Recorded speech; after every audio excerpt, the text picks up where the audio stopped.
ഓരോ തലമുറയ്ക്കും പ്രത്യാശ കൊടുക്കുന്നതാണെങ്കിലും ആ തലമുറയിൽ വരാതെ തൻ്റെ വരവിന് മുന്നമേ സംഭവിക്കേണ്ടത് എന്തൊക്കെയെന്ന് പറഞ്ഞിരുന്നു. ഇന്ന് തിരുവചനം ശോധനയെന്ന് നമുക്ക് മനസ്സിലാകത്തക്കതുപോലെ വ്യക്തമായി യേശുവിൻ്റെ വരവിൻ്റെ ലക്ഷണങ്ങളെക്കുറിച്ച് പറഞ്ഞിട്ടുണ്ട്. നമ്മുടെ ദൈവത്തിൻ്റെ പ്രത്യേകതകളിൽ ഒന്ന്, താൻ മരിച്ചു പോകുമെന്ന് പേടിക്കാനില്ല. അതുകൊണ്ട് എളുപ്പം ഒരു കാര്യം ചെയ്തു തീർക്കണമെന്നും പേടിക്കാനില്ല. എനിക്കാണെങ്കിൽ നേരം വൈകുമ്പോൾ ഇനി 1 മണിക്കൂറോടെ പകൽ ബാക്കിയുള്ളൂ, ഇതിനോടകം ചെയ്യേണ്ടത് തിടുക്കത്തിൽ ചെയ്തു തീർക്കണം, ഇല്ലെങ്കിൽ എൻ്റെ ജോലി പെൻഡിങ്ങിലാകുമെന്ന് തോന്നും. ഇന്ന് താമസിക്കുമ്പോൾ 10, 70, 80 ദൈവം തരുന്ന ആയുസ് കൊണ്ട് ഒരുപാട് കാര്യങ്ങൾ ചെയ്തു തീർക്കാനുണ്ട്. അത് ചെയ്തു തീർത്തില്ലെങ്കിൽ ഈ ആയുസ്സിൽ നടക്കാതെ പോകുമല്ലോ എന്ന് പേടിയുണ്ട്. ദൈവത്തിന് അങ്ങനെ യാതൊരു പേടിയുമില്ല. കാര്യം മരിക്കത്തുമില്ല, സമയം അസ്തമിക്കത്തുമില്ല. ഇതങ്ങ് തുടരുക. അതുകൊണ്ട് കർത്താവ് ചെയ്തത് എന്താണെന്ന് ചോദിച്ചാൽ, അതാത് തലമുറകളിൽ ജീവിച്ച് വിശ്വസ്തയോടെ ദൈവപ്രമാണം ആചരിക്കുന്നവരെ എന്ന നമ്മെ ഒരായുസ് മുഴുവനും ജീവിച്ച ശേഷം ഒരു വിശ്രമത്തിന് വേണ്ടി വിളിക്കും. ദാനിയേലിന്റെ പ്രവചനം ഒടുവിലത്തെ അധ്യായം വായിക്കുന്നില്ല. ദാനിയേൽ പ്രവചനം ഒടുവിലത്തെ അധ്യായത്തിന്റെ അകത്ത് ദാനിയേൽ പ്രവാചകനോട് ഹെബ്രിയേൽ മാലാഖ എന്ന് പറയുന്ന ചില പദങ്ങളുണ്ട്. നീയോ ദാനിയേലെ പൊയ്ക്കൊള്ളുക, പോയി വിശ്രമിക്കുക. തൻ്റെ ജനത്തിന്റെ വിടുതലിന് വേണ്ടി ഉപവസിക്കുകയും പ്രാർത്ഥിക്കുകയും കരയുകയും ചെയ്തുകൊണ്ട് ലോകത്തിന്റെ അന്ത്യമെന്നാണ്, ഇസ്രയേലിന്റെ വീണ്ടെടുപ്പെന്നാണ്, യേശുവിന്റെ മടങ്ങിവരവ് എന്താണെന്ന് ഒരർത്ഥത്തിൽ പ്രാർത്ഥിച്ച് യാചിച്ചു കൊണ്ടിരിക്കുന്ന ദാനിയേലിനോട് ദൂതൻ എന്ന് പറയുകയാണ്, ദാനിയേലെ പൊയ്ക്കോ, നിന്റെ ജോലി കഴിഞ്ഞു. നിന്നെ ഏൽപ്പിച്ച് അത്രയും കാര്യം നീ വിശ്വസ്തയോടെ ചെയ്തു. നീ പൊയ്ക്കോ, പോയി വിശ്രമിച്ചോ. നിനക്ക് വേണ്ടി ഒരു വിശ്രാമ സ്ഥലമുണ്ട്. നീ വിശ്രമിച്ച് കാലത്തിന്റെ അവസാനത്തിങ്കൽ നിന്റെ ഓഹരി പ്രാപിപ്പാൻ എഴുന്നേറ്റ് വരും. നീ മരിച്ചങ്ങ് പോകുകയല്ല, മരിച്ചു പോയി എന്ന് നമ്മൾ പറഞ്ഞ പദം ശരിയാകില്ല. നാം മരിച്ചു വിശ്രമിക്കുക. ഈ ഭൂമിയിൽ നിന്നൊന്ന് മാറി നീ പോയി വിശ്രമിക്കുക. കാലം തീരും, നീ തീരത്തില്ല. കാല അവസാനത്തിങ്കൽ കാലം അവസാനിക്കും, നീ അവസാനിക്കത്തില്ല. കാല അവസാനത്തിങ്കൽ നിന്റെ ഓഹരി പ്രാപിപ്പാൻ നീ മടങ്ങി വരും. നമ്മെ വിശ്രമത്തിന് വേണ്ടി പറഞ്ഞയച്ച ശേഷം ഓഹരി തരുന്ന സമയത്ത് തിരികെ വിളിക്കുന്നവനായ ദൈവം. ഒരിക്കൽ ഞാനിവിടെ തൊട്ടു ഒരു കർത്താവിൻ്റെ ദാസനിൽ നിന്ന് കേട്ടത് അതുപോലെ ഇവിടെ ആവർത്തിക്കുകയായിരുന്നു. ലോകത്തിലുള്ള ഏത് ന്യായവിധിയും ഏത് കോടതിയുടെ വിധിയും മരണം കൊണ്ട് തീരും. എന്നെ 5 വർഷത്തെ കഠിന തടവിന് വിധിച്ച് ജയിലിൽ ഇട്ടെന്നങ്ങ് തെറ്റിദ്ധരിക്കൂ. അങ്ങനെ വരരുതെന്ന് ആശിക്കുന്നു. അഥവാ 1 കൊല്ലം കഴിയുമ്പോൾ ചത്താൽ പിന്നെ 4 കൊല്ലം കൂടെ ജയിൽ വെച്ചേക്കത്തില്ല, ശവം കൊണ്ട് കുഴിച്ചിടും, കഴിഞ്ഞു. എൻ്റെ മരണത്തോടുകൂടെ എൻ്റെ ശിക്ഷ തീർന്നു. പക്ഷെ ദൈവത്തിൻ്റെ ശിക്ഷ അതല്ല, മരിച്ചവരെ ആബാലവൃദ്ധം തിരിച്ചു വരുത്തി. മനസ്സിലാകുന്നുണ്ടോ ഇതിന്റെ ഗൗരവം? മരിച്ചവരെ ആബാലവൃദ്ധം തിരിച്ചു വരുത്തി മരണമില്ലാത്തൊരു യുഗത്തിലെ ശിക്ഷ അവർക്ക് കൊടുക്കുകയാണ് ദൈവം. ദൈവം മനുഷ്യനല്ല, ദൈവം ദൈവമാണ്. അങ്ങനെ നാം വിശ്രമിക്കുന്ന ദൈവമക്കളെ തിരികെ വിളിച്ച് അവരുടെ പ്രതിഫലം കൊടുക്കേണ്ടതിന് വേണ്ടി യേശു ഒന്ന് ഇറങ്ങി വരും. ഞാൻ കഴിഞ്ഞ ആഴ്ച തൊട്ട വിഷയം യേശുക്രിസ്തുവിന്റെ മഹത്വ പ്രത്യക്ഷതയാണ്. ഇന്നും മഹത്വ പ്രത്യക്ഷതയെക്കുറിച്ച് പറയാനാണ് ഞാൻ പോകുന്നത്. പക്ഷേ അത് നന്നായി ഗ്രഹിക്കേണ്ടതിന് അതിന്റെ ഇൻട്രഡക്ഷനുകളിലൂടെ ഒന്നുകൂടെ പോകുകയാണ്. അതിനു മുന്നമേ കർത്താവിന്റെ വരവിന്റെ 1-ാമത്തെ പതനത്തിൽ കർത്താവൂതൻ ഗംഭീരനാദത്തോടും പ്രധാനദൂതന്റെ ശബ്ദത്തോടും ദൈവത്തിന്റെ കാഹളത്തോടും കൂടെ മധ്യാകാശത്തിൽ വരെ ഇറങ്ങി വരും. അത്രേ പറയുന്നുള്ളൂ. മധ്യാകാശത്തിങ്കൽ വന്നുകൊണ്ട് തന്റെ കാഹളം ധ്വനിപ്പിക്കുമ്പോൾ ക്രിസ്തുവിൽ മരിച്ചവർ മുൻപേ ഉയർത്തെഴുന്നേൽക്കും. ക്രിസ്തുവിൽ ജനിച്ച് ക്രിസ്തുവിൽ ജീവിച്ച് ക്രിസ്തുവിനെ പ്രസാദിപ്പിച്ച് ക്രിസ്തുവിൽ മരിക്കുന്നവരെ കുറിച്ചാണ് ക്രിസ്തുവിൽ മരിച്ചവർ മുൻപേ ഉയർത്തെഴുന്നേൽക്കും. ഞാൻ ഈ സഭയിൽ ഉണ്ടായിരുന്ന ഒരു ബ്രദർ ബാലകൃഷ്ണന്റെ കാര്യം അനേക ആവർത്തി പറഞ്ഞിട്ടുണ്ട്. തൻ്റെ ഭാര്യയും മക്കളും 1-2 പ്രാവശ്യങ്ങളിലൂടെ വരികയും സഭയെ 1 പ്രാവശ്യങ്ങൾ വരെ റീഇൻട്രൊഡ്യൂസ് ചെയ്യുകയും ചെയ്തതാണ്. ബ്രദർ ബാലകൃഷ്ണന് തൻ്റെ ചെറിയ പ്രായത്തിൽ മദ്യപാനിയായിരുന്നു. ദുഷിച്ച രീതിയിൽ മദ്യം കുടിച്ച് ജീവിച്ചതുകൊണ്ട് തൻ്റെ കരളും ആന്തരിക അവയവങ്ങളിൽ പലതും നഷ്ടമായി പോയി. ഒടുവിൽ തൻ മാനസാന്തരപ്പെട്ട് ദൈവകൃപയിലേക്ക് വന്നു. ദൈവകൃപയിലേക്ക് വരുമ്പോഴേക്കും ശരീരത്തിൻ്റെ അകമയുള്ള ഭാഗങ്ങൾ പലതും ഈ പഴയ ജീവിതത്തിൽ നശിച്ചുപോയി. കുറെ നാൾ തന്നെ ഒരു ദൈവവേദലായി ജീവിച്ചു. അത് ആത്മാർത്ഥമായി ജീവിച്ച ശേഷം താൻ പെട്ടെന്ന് കിടപ്പിലായി. ഒരു ദിവസം അദ്ദേഹത്തിൻ്റെ അന്ത്യ ദിവസം ഞാൻ അദ്ദേഹത്തിൻ്റെ വീട്ടിൽ ചെന്ന് അതുവരെ ഞാൻ ഇവിടെ ഇല്ലായിരുന്നു. ഞാൻ വന്നുടനെ അദ്ദേഹത്തിൻ്റെ വീട്ടിൽ പോയി ചെന്നുടനെ പറഞ്ഞു, ബാലകൃഷ്ണ, ആശുപത്രിയിൽ പോകാൻ എന്തെങ്കിലും ഒരു താല്പര്യം എവിടെയെങ്കിലും ശേഷിക്കുന്നെങ്കിൽ പണത്തെക്കുറിച്ച് പേടിക്കണ്ട, ഞാൻ ഇപ്പോൾ കൊണ്ടുപോയാക്കാം, എൻ്റെ കാറുണ്ട്, ഇപ്പോൾ അങ്ങോട്ട് ഉണ്ടാക്കാം, ഹോസ്പിറ്റലിലോട്ട് കൊണ്ടുപോകാം, ഒന്നും പേടിക്കണ്ട. അദ്ദേഹം പറഞ്ഞു, അങ്ങനെ ഒരു ചിന്ത എനിക്കില്ല, എനിക്ക് ഒറ്റ ആശയമുണ്ട്, ചർച്ചിൽ കിടന്ന് ചാകണം. ഞാൻ പറഞ്ഞു, ബ്രദറെ, അത് ശരിയായ ചിന്തയല്ല. കാര്യം മരിക്കുന്നവർ ചർച്ചിലോട്ട് വന്ന് മരിക്കുക എന്ന് പറഞ്ഞാൽ നോട്ട് റൈറ്റ്. അതുകൊണ്ട് അത് ശരിയായ ഒരു ചിന്തയല്ല. ബ്രദർ വീട്ടിൽ താമസിക്കുക, ദൈവം ആയുസ് തരട്ടെ, ദൈവം രോഗശാന്തി തരട്ടെ, ഹോസ്പിറ്റലിൽ പോകണേ വേണം. വേണ്ട, എനിക്ക് വേണ്ട. ഞാനിങ്ങ് വീട്ടിൽ വന്നു. ചില മിനിറ്റുകൾ കഴിഞ്ഞപ്പോൾ വേറൊരാൾ ഈ മനുഷ്യനെ കാണാൻ അവിടെ ചെന്നു. ബാലകൃഷ്ണനോട് ചോദിച്ചു, എന്തെങ്കിലും പ്രത്യേക താല്പര്യമുണ്ടോ? ഒരു താല്പര്യമുണ്ട്, ചർച്ചിൽ കിടന്ന് ചാകണം, അതുകൊണ്ട് എന്നെ എടുത്ത് ചർച്ചിലോട്ടാക്കാൻ പറഞ്ഞു. ഞാൻ വീട്ടിൽ വന്ന് ചില മിനിറ്റുകൾ കഴിഞ്ഞപ്പോൾ തേണ്ടേ ബാലകൃഷ്ണൻ എടുത്തുകൊണ്ട് അദ്ദേഹം വന്നിരിക്കുന്നു. ചർച്ചിൽ കൊണ്ടുപോകാൻ പറയാൻ ഒക്കത്തില്ല, ഞാൻ അങ്ങനെ പറഞ്ഞില്ല. പെട്ടെന്ന് സഹോദരി സഹോദരന്മാരിൽ അടുത്തുള്ളവരെ അറിയിച്ചു. അവരെല്ലാവരും കൂടെ വന്ന് പ്രാർത്ഥിച്ചുകൊണ്ടിരിക്കുമ്പോൾ തളർന്നു കിടന്ന ആ മനുഷ്യൻ പെട്ടെന്ന് അദ്ദേഹത്തിൻ്റെ കൈ ഉയർത്തുന്നത് ഞാൻ കണ്ടു. എന്തോ കാണുന്നത് പോലെ വളരെ വ്യക്തമായി തന്നൊരു പോയിന്റിലേക്ക് ശ്രദ്ധിച്ചു നോക്കി. എന്നിട്ട് ഇങ്ങനെ പറഞ്ഞു, സ്തോത്രം സ്തോത്രം ഇത്രയുള്ളായിരുന്നു. കൈ താഴെ വീണു. താൻ എന്തോ ഒന്ന് കണ്ടിരുന്നു. താൻ കണ്ട പ്രത്യാശയിലേക്ക് ചേർക്കപ്പെട്ടു.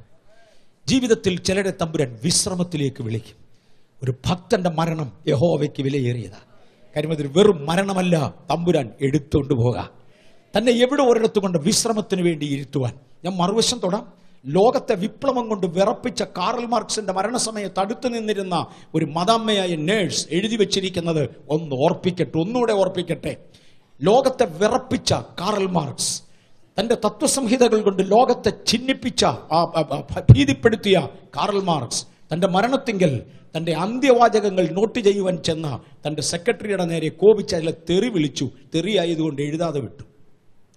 അദ്ദേഹത്തിന്റെ അടുത്ത് നിന്ന് ശുശ്രൂഷിച്ചിരുന്ന നേഴ്സ് പറയുന്ന വാചകം, ഭൂമിയിലുള്ള മുഴുവൻ പൊന്നും ഒരുമിച്ച് എനിക്ക് തരാമെങ്കിലും ഒരു നിരീശ്വരന്റെ മരണത്തിങ്കൽ നിൽക്കുവാൻ എന്നോട് ആവശ്യപ്പെടരുത്.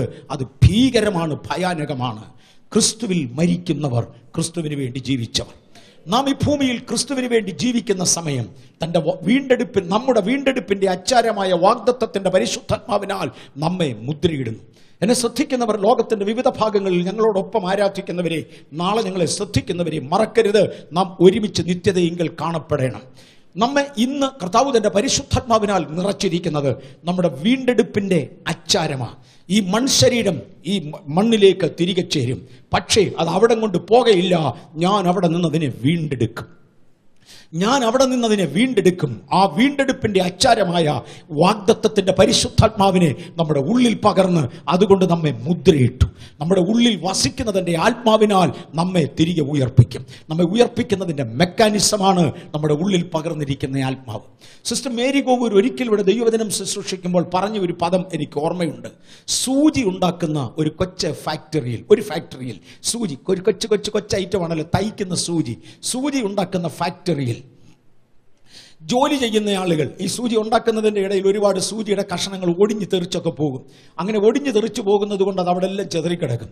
പക്ഷേ ആ ഫാക്ടറിയുടെ ഏറ്റവും ഡേഞ്ചറസ് പോയിന്റ് അതാ. ഇതേലാരെങ്കിലും കയറി ചവിട്ടിയാൽ, സൂചി കാലെ കൊണ്ട് കയറിയാൽ എന്ത് ചെയ്യും?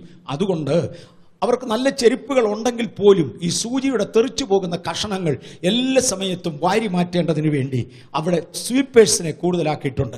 അവിടുത്തെ സ്വീപ്പേഴ്സ് ചൂലുകൊണ്ട് തൂക്കുകയല്ല, പകരം ഒരു കാന്തവുമായി, പവർഫുള്ളായ ഒരു മാഗ്നറ്റുമായി അവരിതിനകത്തൂടെ നടക്കുകയാ പതിവ്. ഈ മാഗ്നറ്റുമായി നടക്കുമ്പോൾ സൂചിയുടെ കഷണങ്ങൾ ഓരോന്നും ഓരോ ചാട്ടത്തിന് കയറി കാന്തത്തെ കയറി പിടിക്കും. സിസ്റ്റർ കോവൂര് പറഞ്ഞ പദം എനിക്ക് ഓർമ്മയുണ്ട്. ജോലിക്കാർ നടന്നു വരുമ്പോൾ കാലെ പറ്റിയ പൊടി അതിനകത്ത് മുഴുവനും കാണും, അതിൻ്റെ ഹോളിനകത്ത് കാണും. അവർ വടിച്ച ബീഡിയുടെ കുറ്റി അവിടെയൊക്കെ തെറിച്ച് കിടപ്പുണ്ടാവും. അവർ യാത്ര ചെയ്ത് വന്ന ബസിന്റെ ടിക്കറ്റ് ചുരുട്ടിയിട്ടത് അവിടെ കാണും. ഒരൊറ്റ ബീഡിക്കുറ്റി അനങ്ങത്തില്ല. പക്ഷേ ഇടയിൽ കിടക്കുന്ന സൂചി കഷ്ണങ്ങൾ ചാടി കാന്തത്തെ പിടിക്കുന്നത് കാണാം. പരിശുദ്ധാത്മാവിനാൽ മുദ്രയിടപ്പെട്ട ദൈവപൈതലിന്റെ അകത്തൊരു മെക്കാനിസമുണ്ട്. കാഹളത്തിങ്കൽ ഉയർക്കുക. എനിക്ക് ആ മെക്കാനിസം എന്താണെന്ന് അറിയാൻ വയ്യ. ഞാനത് അറിയേണ്ട കാര്യമില്ല. അത് മാനേജ് ചെയ്യുന്നത് ഞാനല്ല, അത് മാനേജ് ചെയ്യുന്ന ദൈവമാണ്. ദൈവത്തിന് അറിഞ്ഞാൽ മാത്രം മതി. അങ്ങനെ വിശുദ്ധന്മാരെ ഉയർപ്പിച്ചുകൊണ്ട് മധ്യാകാശത്തിൽ അവരെ ഒരുമിച്ചിരുത്തും. വിശുദ്ധന്മാരെ മധ്യാകാശത്തിൽ ഒരുമിച്ചിരുത്തി അവനവൻ ചെയ്ത പ്രവൃത്തിക്ക് തക്കവണ്ണം അവനവന് പ്രതിഫലം കൊടുത്ത് കർത്താവ് അവരെ മാനിക്കും. അതിനുശേഷം താൻ തൻ്റെ വിശുദ്ധന്മാരുമായി ഒരുമിച്ച് സമയം ചെലവഴിക്കും. ഏറെക്കുറെ 7 വർഷമെന്ന് നാം പൊതുവെ വിശ്വസിക്കുന്നു, പൊതുവെ കണക്കാക്കപ്പെടുന്നു. ആ 7 വർഷം മധ്യ ആകാശത്തിൽ എവിടെയോ ദൈവം ഒരുക്കിയ സ്ഥാനത്ത് തന്റെ വിശുദ്ധന്മാരുമായി താൻ ഇരിക്കും. ദൈവം താൻ അവരുടെ കണ്ണിൽ നിന്ന് കണ്ണുനീരൊക്കെയും തുടയ്ക്കും. ദൈവം അവരെ അവിടെ വെച്ച് ന്യായം വിധിക്കും.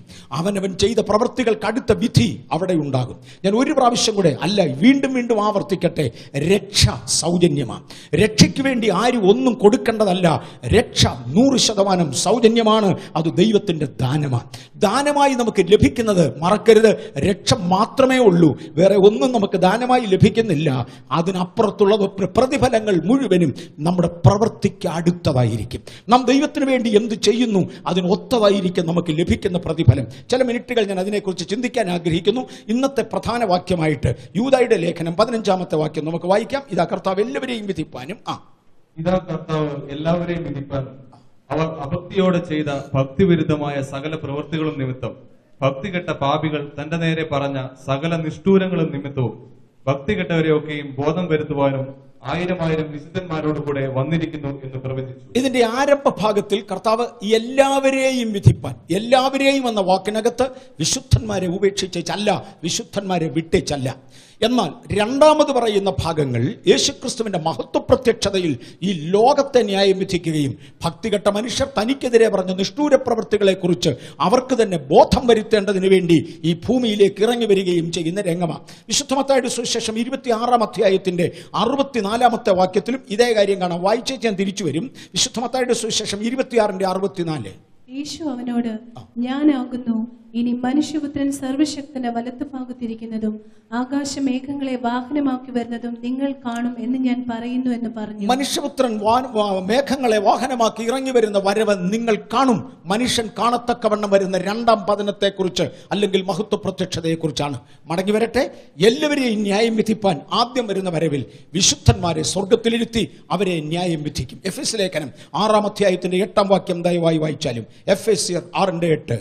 ദാസനോ സ്വതന്ത്രനോ ഓരോരുത്തൻ ചെയ്യുന്ന നന്മയ്ക്ക് കർത്താവിൽ നിന്ന് പ്രതിഫലം പ്രാപിക്കും എന്ന് നിങ്ങൾ അറിയുന്നുവല്ലോ. കർത്താവ് എന്നവിടെ ഉദ്ദേശിക്കുന്നത് യേശുക്രിസ്തുവിനെ കുറിച്ചാണ്. നമ്മുടെ കർത്താവായ യേശു ആരായിരിക്കും മധ്യാകാശത്തിലെ ന്യായവിധി നടത്തുന്നത്? വെള്ളസിംഹാസന വിധിയും കർത്താവ് തന്നെയാണ്.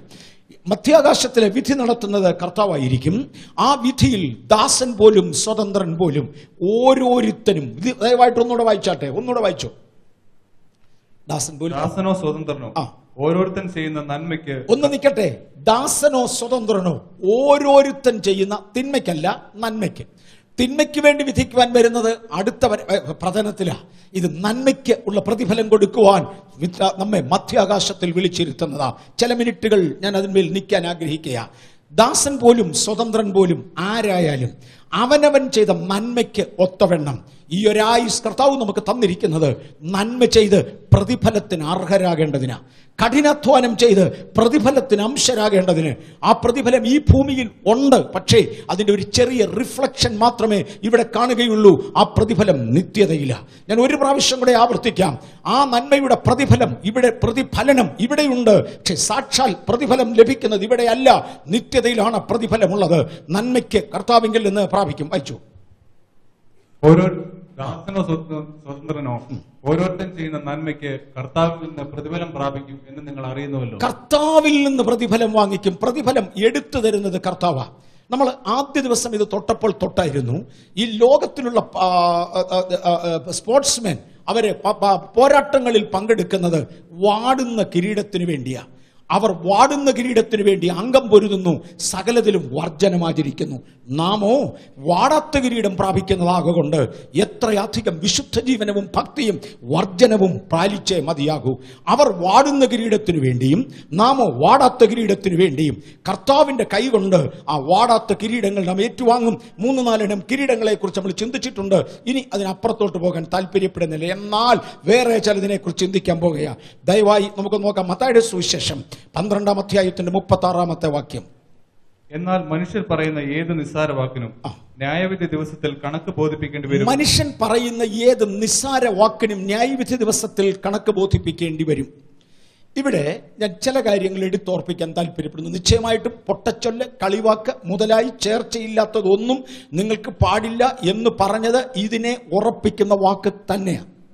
ഞാൻ ഒന്നുകൂടെ പറയാം. ഞാൻ ആ ഭാഗം എങ്ങനെ തുടരണം? അപ്പോസ്തല പ്രവൃത്തികളുടെ പുസ്തകത്തിൽ ജാതികളിൽ നിന്ന് ജാതികളിൽ നിന്ന് ക്രിസ്തുവിങ്കിലേക്ക് തിരിഞ്ഞവർ എന്തൊക്കെ കാര്യങ്ങൾ ആചരിച്ചിരിക്കണം എന്നൊരു ചോദ്യം ഉയർന്നു. അന്ന് തീരെ നിസ്സാരപ്പെട്ട 4 കാര്യങ്ങൾ മാത്രം പറഞ്ഞു. രക്തം, ശ്വാസം മുട്ടിച്ചത്തത്, വിഗ്രഹാർപ്പിതം, ദുർനടപ്പ് എന്നിങ്ങനെ 4-5 കൂട്ടം കാര്യങ്ങൾ മാത്രം നിങ്ങൾ വർജിച്ചാൽ മതി. ഇതിലധികമായി യാതൊരു ഭാരവും നിങ്ങളുടെ മേൽ ചുമത്തുന്നില്ല, ശുഭമായിരിപ്പീൻ എന്ന് പറഞ്ഞ് നിസ്സാര കണ്ടീഷനുകളോടെ ക്രിസ്ത്യാനിത്വത്തിന്റെ ഉള്ളിലേക്ക് ജാതികളിൽ നിന്ന് വന്നവരെ സ്വാഗതം ചെയ്തു. കാലത്തിന്റെ പോക്കി പറഞ്ഞു, അവിടെ കൊണ്ട് നിൽക്കരുത്. കാര്യം അത് രക്ഷയ്ക്ക് ആവശ്യമായ ബേസ് മാത്രമേ ആകുന്നുള്ളൂ. അതിനപ്പുറത്തേക്ക് ഒരു പ്രതിഫലത്തിന് വേണ്ടി പൊട്ടച്ചൊല്ല്, കളിവാക്ക്, ഇങ്ങനെ ചേർച്ചയല്ലാത്തതൊന്നും, ചേർച്ചയല്ലാത്തത് പലതുമുണ്ട്, ആത്മീയന് ചേർച്ചയല്ലാത്ത പലതും, ചേർച്ചയല്ലാത്തതൊന്നും പാടില്ല. സ്തോത്രമത്രേ വേണ്ടത്. അങ്ങനെയാണെങ്കിൽ പൊട്ടച്ചൊല്ലിനും കളിവാക്കിനും പോലും ദൈവസന്നിധിയിൽ ഉത്തരം കൊടുക്കേണ്ടി വരും. യാതൊരു സംശയവുമില്ല. മനുഷ്യൻ പറയുന്ന ഏത് നിസ്സാര വാക്കിനും ദൈവസന്നിധിയിൽ കണക്ക് പറയേണ്ടി വരും. എന്നാൽ അതിനേക്കാൾ വളരെ വളരെ ഗൗരവമുള്ള ഒരു കാര്യമാണ് വിശുദ്ധ മത്തായിയുടെ സുവിശേഷത്തിൽ യേശു പറയുന്നത്. ദയവായി 12-ാം അധ്യായത്തിന്റെ 32-ാം വാക്യം ഒന്ന് വായിക്കാമോ? അത് വായിക്കുമ്പോൾ അവിടെ മുതൽ വായിച്ചെങ്കിലേ ഇത് മനസ്സിലാകത്തുള്ളൂ. ഒരു 1-2 വാക്യം വായിച്ചാൽ മതി. 32-33. ആരെങ്കിലും മനുഷ്യപുത്രന് നേരെ ഒരു വാക്ക് പറഞ്ഞാൽ അത് അവനോട് ക്ഷമിക്കും. പരിശുദ്ധാത്മാവിന് നേരെ പറഞ്ഞാലോ ഈ ലോകത്തിലും വരുവാനുള്ളതിലും അവനോട് ക്ഷമിക്കുകയില്ല. നിൽക്കട്ടെ, കർത്താവായ യേശു ക്രിസ്തുവിന്റെ വാക്ക് യേശുവിന് നേരെ എന്തെങ്കിലും പറഞ്ഞാൽ അവനോട് ക്ഷമിക്കും. പരിശുദ്ധാത്മാവിന് നേരെ ഒരു വാക്കാരെങ്കിലും പറഞ്ഞാൽ അവനോട് ഈ ലോകത്തിലും ക്ഷമിക്കത്തില്ല, വരുവാനുള്ളതിലും ക്ഷമിക്കയില്ല. വരുവാനുള്ളതിൽ ക്ഷമിക്കപ്പെടാത്ത പാപത്തെ കർത്താവ് എടുത്തോർമ്മിപ്പിക്കുന്നത് ഇതാണ്. ഇത് പരിശുദ്ധാത്മാവിനെതിരെ എന്ന് പറഞ്ഞാൽ ഇവിടെ ആ ഭാഗശക്തിയാൽ ഭൂതങ്ങളെ പുറത്താക്കി. ഇത് കണ്ട യഹൂദന്മാർ ദൈവത്തെ കൊണ്ടല്ല ഭൂതങ്ങളെ പുറത്താക്കുന്നത്, സാത്താന്റെ. ഇത് പറഞ്ഞപ്പോഴാണ് യേശു പറഞ്ഞത് ആത്മാവിനാൽ ഭൂതങ്ങളെ പുറത്താക്കിയപ്പോൾ അത് ബേൽസബൂലിനാലാണ്, സാത്താനാലാണെന്ന് നിങ്ങൾ പറയുന്നെങ്കിൽ അത് പരിശുദ്ധാത്മാവിനെതിരെ വിളിച്ച പരിശുദ്ധാത്മാവിനെയാണ്. ഈ ആശയ നരകത്തിന് യോഗ്യനായി മാറും. അവനോട് സഹോദരനോട് നിസ്സാരായി എന്ന് പറഞ്ഞാൽ ഈ ഭൂമിയിലുള്ള തലത്തിലല്ല, അവനിൽ അത് പരിശുദ്ധാത്മാവിനാലാണെങ്കിൽ എത്ര ചെറുതെങ്കിലും ദൈവത്തിന് പ്രാർത്ഥിച്ച് ഒരു പനി ഒന്ന് സുഖമായി എന്നിരിക്കട്ടെ, അല്ലെങ്കിൽ ഒരു ആത്മാവിനെതിരെയുള്ള ദൂഷണത്തിന് ഒച്ചയല്ലാത്തതൊന്നും ഏത് നിസ്സാരവാക്കിനും കണക്ക് കൊടുക്കേണ്ടതുണ്ട്. ന്യായവിധി നിത്യതയിലുണ്ട്. യോഗ്യമായി ജീവിച്ചവന് അതിന് തക്കവണ്ണം പ്രതിഫലം. ചിലരെ കുറിച്ച് യേശു പറഞ്ഞു, മറ്റു മനുഷ്യർക്ക് വിളങ്ങേണ്ടതിന് വേണ്ടി നിങ്ങൾ നന്നായി പ്രാർത്ഥിക്കുന്നു, അവർക്ക് പ്രതിഫലം കിട്ടിപ്പോയി. അവർക്ക് സ്വർഗത്തിൽ ഇനി പ്രതിഫലം കിട്ടാനില്ല. കാര്യം അവരുടെ താല്പര്യം മറ്റുള്ളവരെ കാണിക്കുകയായിരുന്നു. വേറൊരാളിനെ പ്രസാദിപ്പിക്കേണ്ടതിന് വേണ്ടി, മനുഷ്യന്റെ മുമ്പിൽ മാന്യത എടുക്കേണ്ടതിന് വേണ്ടി എന്തെങ്കിലും ഒന്ന് ചെയ്തെങ്കിൽ അതിന് നിത്യതയിൽ പ്രതിഫലമില്ല. പകരം ദൈവത്തെ പ്രസാദിപ്പിക്കേണ്ടതിന്, ദൈവത്തെ മാത്രം കാണിക്കേണ്ടതിന് വേണ്ടി ചെയ്ത പലതിനും നിത്യതയിൽ പ്രതിഫലമുണ്ട്. ബാക്കിയുള്ളതിന്റെ പ്രതിഫലം ഇവിടം കൊണ്ട് തീർന്നുപോയി. എനിക്കറിയാം, മാന്യമായ തുകകൾ സഭയ്ക്ക് വേണ്ടി എൻ്റെ കയ്യിൽ കൊണ്ടേപ്പിച്ചേച്ച് പേര് അനൗൺസ് ചെയ്യട്ടെ എന്ന് ചോദിക്കുമ്പോൾ നോ, ഇതിന് രസീത് പോലും കട്ട് ചെയ്യരുതെന്ന് പറയും. രസീത് കട്ട് ചെയ്തിരിക്കാൻ ഇവിടെ ഒക്കത്തില്ല, അതുകൊണ്ട് ഇവിടെ കട്ട് ചെയ്തിരിക്കും. അത് വേറൊരു ഭാഗം. പക്ഷേ ഒരു പരസ്യ അനൗൺസ്മെന്റ് അതിന് താല്പര്യമില്ല. ചിലരെ സംബന്ധിച്ചിടത്തോളം അവർ ഈ ഭൂമിയിൽ ചെയ്യുന്ന നല്ല കാര്യങ്ങൾ മറ്റുള്ളവരെ അറിയേണ്ടതിന് വേണ്ടി ചെയ്യുന്നവരുണ്ട്. നല്ലത്, അതിന് നിശ്ചയമായിട്ടും ദോഷമൊന്നുമില്ല. പക്ഷെ ഇതിന്റെ പ്രതിഫലം ഇവിടെ തന്നെ കഴിഞ്ഞുപോയി. അതിനൊരു പ്രതിഫലം ഇവിടെ കിട്ടും. ഞാനൊരു ഉദാഹരണം പറയാം. ഒരു നല്ല ബിൽഡിംഗ് ഇവിടെ വരണമെന്ന് നമ്മൾ പ്രാർത്ഥിക്കുന്നു. അതിനുവേണ്ടി ചെയ്യുന്ന ഒരാൾ എൻ്റെ പേരവിടെ എഴുതി വെക്കണം എന്ന് പറഞ്ഞാൽ ആളിൻ്റെ പേരവിടെ എഴുതി വെക്കും. അങ്ങനെ ചെയ്യുന്നവർക്ക് ഞാൻ പറഞ്ഞ 100 രൂപയും കൊടുത്തിട്ട് പേരെഴുതണമെന്ന് പറഞ്ഞാൽ 100 രൂപയ്ക്ക് എഴുതി കിട്ടുകയില്ല. അതുകൊണ്ട് അത് പ്രയാസമായി വരും. ഞാൻ അക്കാര്യം അല്ല പറഞ്ഞത്. എന്നാൽ ഇവിടെ പരസ്യപ്പെടുത്തണമെങ്കിൽ പരസ്യപ്പെടുത്താം, ഇവിടെ ചെയ്യണമെങ്കിൽ ചെയ്യാം. വലിയ മോണിമെന്റ്സ് പണിതുയർത്തിയ ശേഷം പലരുടെയും പേര് കൊടുക്കുന്നത് കാണാം. അവരെ ഈ ഭൂമിയിൽ തന്നെ ദൈവം അനുഗ്രഹിക്കും. യേശുക്രിസ്തു പറഞ്ഞതായ വാക്കിന്റെ അർത്ഥം അവർക്ക് ലഭിക്കേണ്ട പ്രതിഫലം ഒരു പ്രശംസയായിരുന്നു. അതാ അവർ പ്രതീക്ഷിച്ചത്, അത് കിട്ടിപ്പോയി. അതിനപ്പുറത്ത് ഇനി ഒന്നും കൊടുക്കാനില്ല. എന്നാൽ ദൈവത്തിന്റെ ഒരു പ്രത്യേകത, തന്റെ നാമത്തിന് വേണ്ടി കാണിച്ചതിന് തക്കവണ്ണം തിരികെ ചെയ്യുന്നവനാകയാൽ ഈ മണ്ണിൽ അവരെ അനുഗ്രഹിക്കും. പക്ഷെ സ്വർഗത്തിൽ അതിന് പ്രതിഫലം കാണുകയില്ല. നേരെ മറിച്ച് ഇത് വേറൊരാളിന്റെ മുമ്പിൽ കാണേണ്ടതിനല്ല, ദൈവത്തെ പ്രസാദിപ്പിക്കേണ്ടതിനാണെങ്കിൽ അത് നിസ്വാർത്ഥമായി ചെയ്യുന്നുവെങ്കിൽ ഇവിടെയും പ്രതിഫലമുണ്ട്, നിത്യതയിലും പ്രതിഫലമുണ്ട്. പ്രവൃത്തികൾക്ക് അടുത്തതായി ഒരു ന്യായവിധി ഉണ്ടാകും എന്ന് കർത്താവ് പറഞ്ഞു. നിസ്സാര വാക്കിന് കണക്ക് കൊടുക്കണം. 1 കൊരിന്ത്യർ 4:2 കൂടെ ദയവായി നോക്കാമോ? 1 കൊരിന്ത്യർ 4:2. ഓരോരുത്തൻ എണ്ണിക്കൊള്ളട്ടെ, ഗൃഹവിചാരകന്മാരിൽ അന്വേഷിക്കുന്നതോ അവർ വിശ്വസ്തരായിരിക്കണം എന്നത്രേ. 2, ദൈവം ഗ്രഹവിചാരകന്മാരെ ന്യായം വിധിക്കും. 1, എല്ലാവർക്കും പൊതുവിലുള്ള പ്രമാണം എടുത്തു. 2, ഗ്രഹവിചാരകത്വത്തിലിരിക്കുന്നവർ. ചിലർ യേശുക്രിസ്തുവിന്റെ, നമ്മുടെ ദൈവത്തിന്റെ ഗ്രഹവിചാരകത്വം ഉള്ളവരാ. എനിക്കറിയാം, ഇന്ന ആളിനോട് പറഞ്ഞ് ഒന്ന് പ്രാർത്ഥിച്ചാൽ ഒരു പക്ഷേ പ്രവചനാത്മാവിൽ എനിക്കൊരു ദർശനമോ വെളിപ്പാടോ ദൈവം തന്നേക്കാം, എനിക്കൊരു ആലോചന തന്നേക്കാം. എന്താ അത് പറയാനുള്ള കാരണം? ആ വ്യക്തി ദൈവിക രഹസ്യങ്ങളുടെ കലവറ കൈകാര്യം ചെയ്യുവാൻ ദൈവം അദ്ദേഹത്തെ ഗ്രഹവിചാരകത്വം അവിടെ ഏൽപ്പിച്ചിരിക്കുക. വേറൊരാളിനെ കുറിച്ച് അദ്ദേഹം ഒന്ന് പ്രാർത്ഥിച്ചാൽ എനിക്ക് സൗഖ്യമാകും. എന്താ കാരണം? രോഗശാന്തിയുടെ ഏരിയയിൽ ഒരു ഗ്രഹവിചാരകത്വം അദ്ദേഹത്തെ ഏൽപ്പിച്ചിട്ടുണ്ട്. ഇനി ഒരാൾ എൻ്റെ അടുക്കൽ ചെന്നൊന്ന് പ്രാർത്ഥിച്ചാൽ എൻ്റെ വിദ്യാഭ്യാസത്തിൽ ഒരു വിടുതൽ ഉണ്ടാകും. സർട്ടൻ ഏരിയ എടുത്ത് ശുശ്രൂഷിക്കുവാൻ ചിലരെ ഗ്രഹവിചാരകത്വം തമ്പുരാൻ ഏൽപ്പിക്കും. ഗ്രഹവിചാരകത്വം ഉള്ളവർ ഇതിനകത്ത് അനേകരുണ്ടെന്ന് മറക്കരുത്. നമുക്കറിയാം, ചിലരെ കൊണ്ട് ചെന്നാൽ ഉള്ള വഴക്ക് അന്നേരത്തെ നിൽക്കും. ഞാനിവിടെ പറയാറുണ്ടായിരുന്നു, ചില ആളുകളെ കണ്ടാൽ അരിശം വരും. ആ നിപ്പും മുഖത്ത് ഗൗരവവും, പിന്നെ ബാക്കിയൊന്നും ഞാൻ പറയുന്നില്ല, കണ്ടാലേ ദേഷ്യം വരും. വേറെ ചിലർ വഴക്കുണ്ടാക്കിക്കൊണ്ടിരിക്കുന്നതിൻ്റെ ഇടയ്ക്ക് വന്നൊന്ന് ചിരിച്ചാലും രണ്ടുപേരും അങ്ങ് ചിരിക്കും, ഈ വഴക്കങ്ങ് പോകും. ഇവിടെ പെങ്കൊച്ചുണ്ടായിരുന്നു അങ്ങനെ പണ്ട്, ഞാൻ എൻ്റെ കാര്യം പറയുന്നത്, അത് ഇതിലെ പോയെന്ന് എനിക്കറിയാൻ വയ്യ, ഇപ്പം ഇല്ല. യോഗ്യമായി സംസാരിക്കുവാൻ, ഏത് പ്രശ്നവും നടക്കുന്ന ഇടത്തോട്ട് കയറി ചെന്നാൽ ഒരു വാക്കുകൊണ്ട് ഒരു ശാന്തത വരുത്താൻ. ചിലരുണ്ട്, ഒരു പ്രശ്നം ഉണ്ടാകുന്നതിൻ്റെ ഇടയിലോട്ട് കയറിയാൽ എൻ്റെ പൊന്നെ വഴക്ക് പറഞ്ഞുകൊണ്ട് ഇവർ തല്ലാൻ തുടങ്ങും. കാര്യം രണ്ടുപേർക്കും അനുകൂലമായി അന്യോന്യം പ്രതികൂലം ഇവർ പറഞ്ഞിരിക്കും.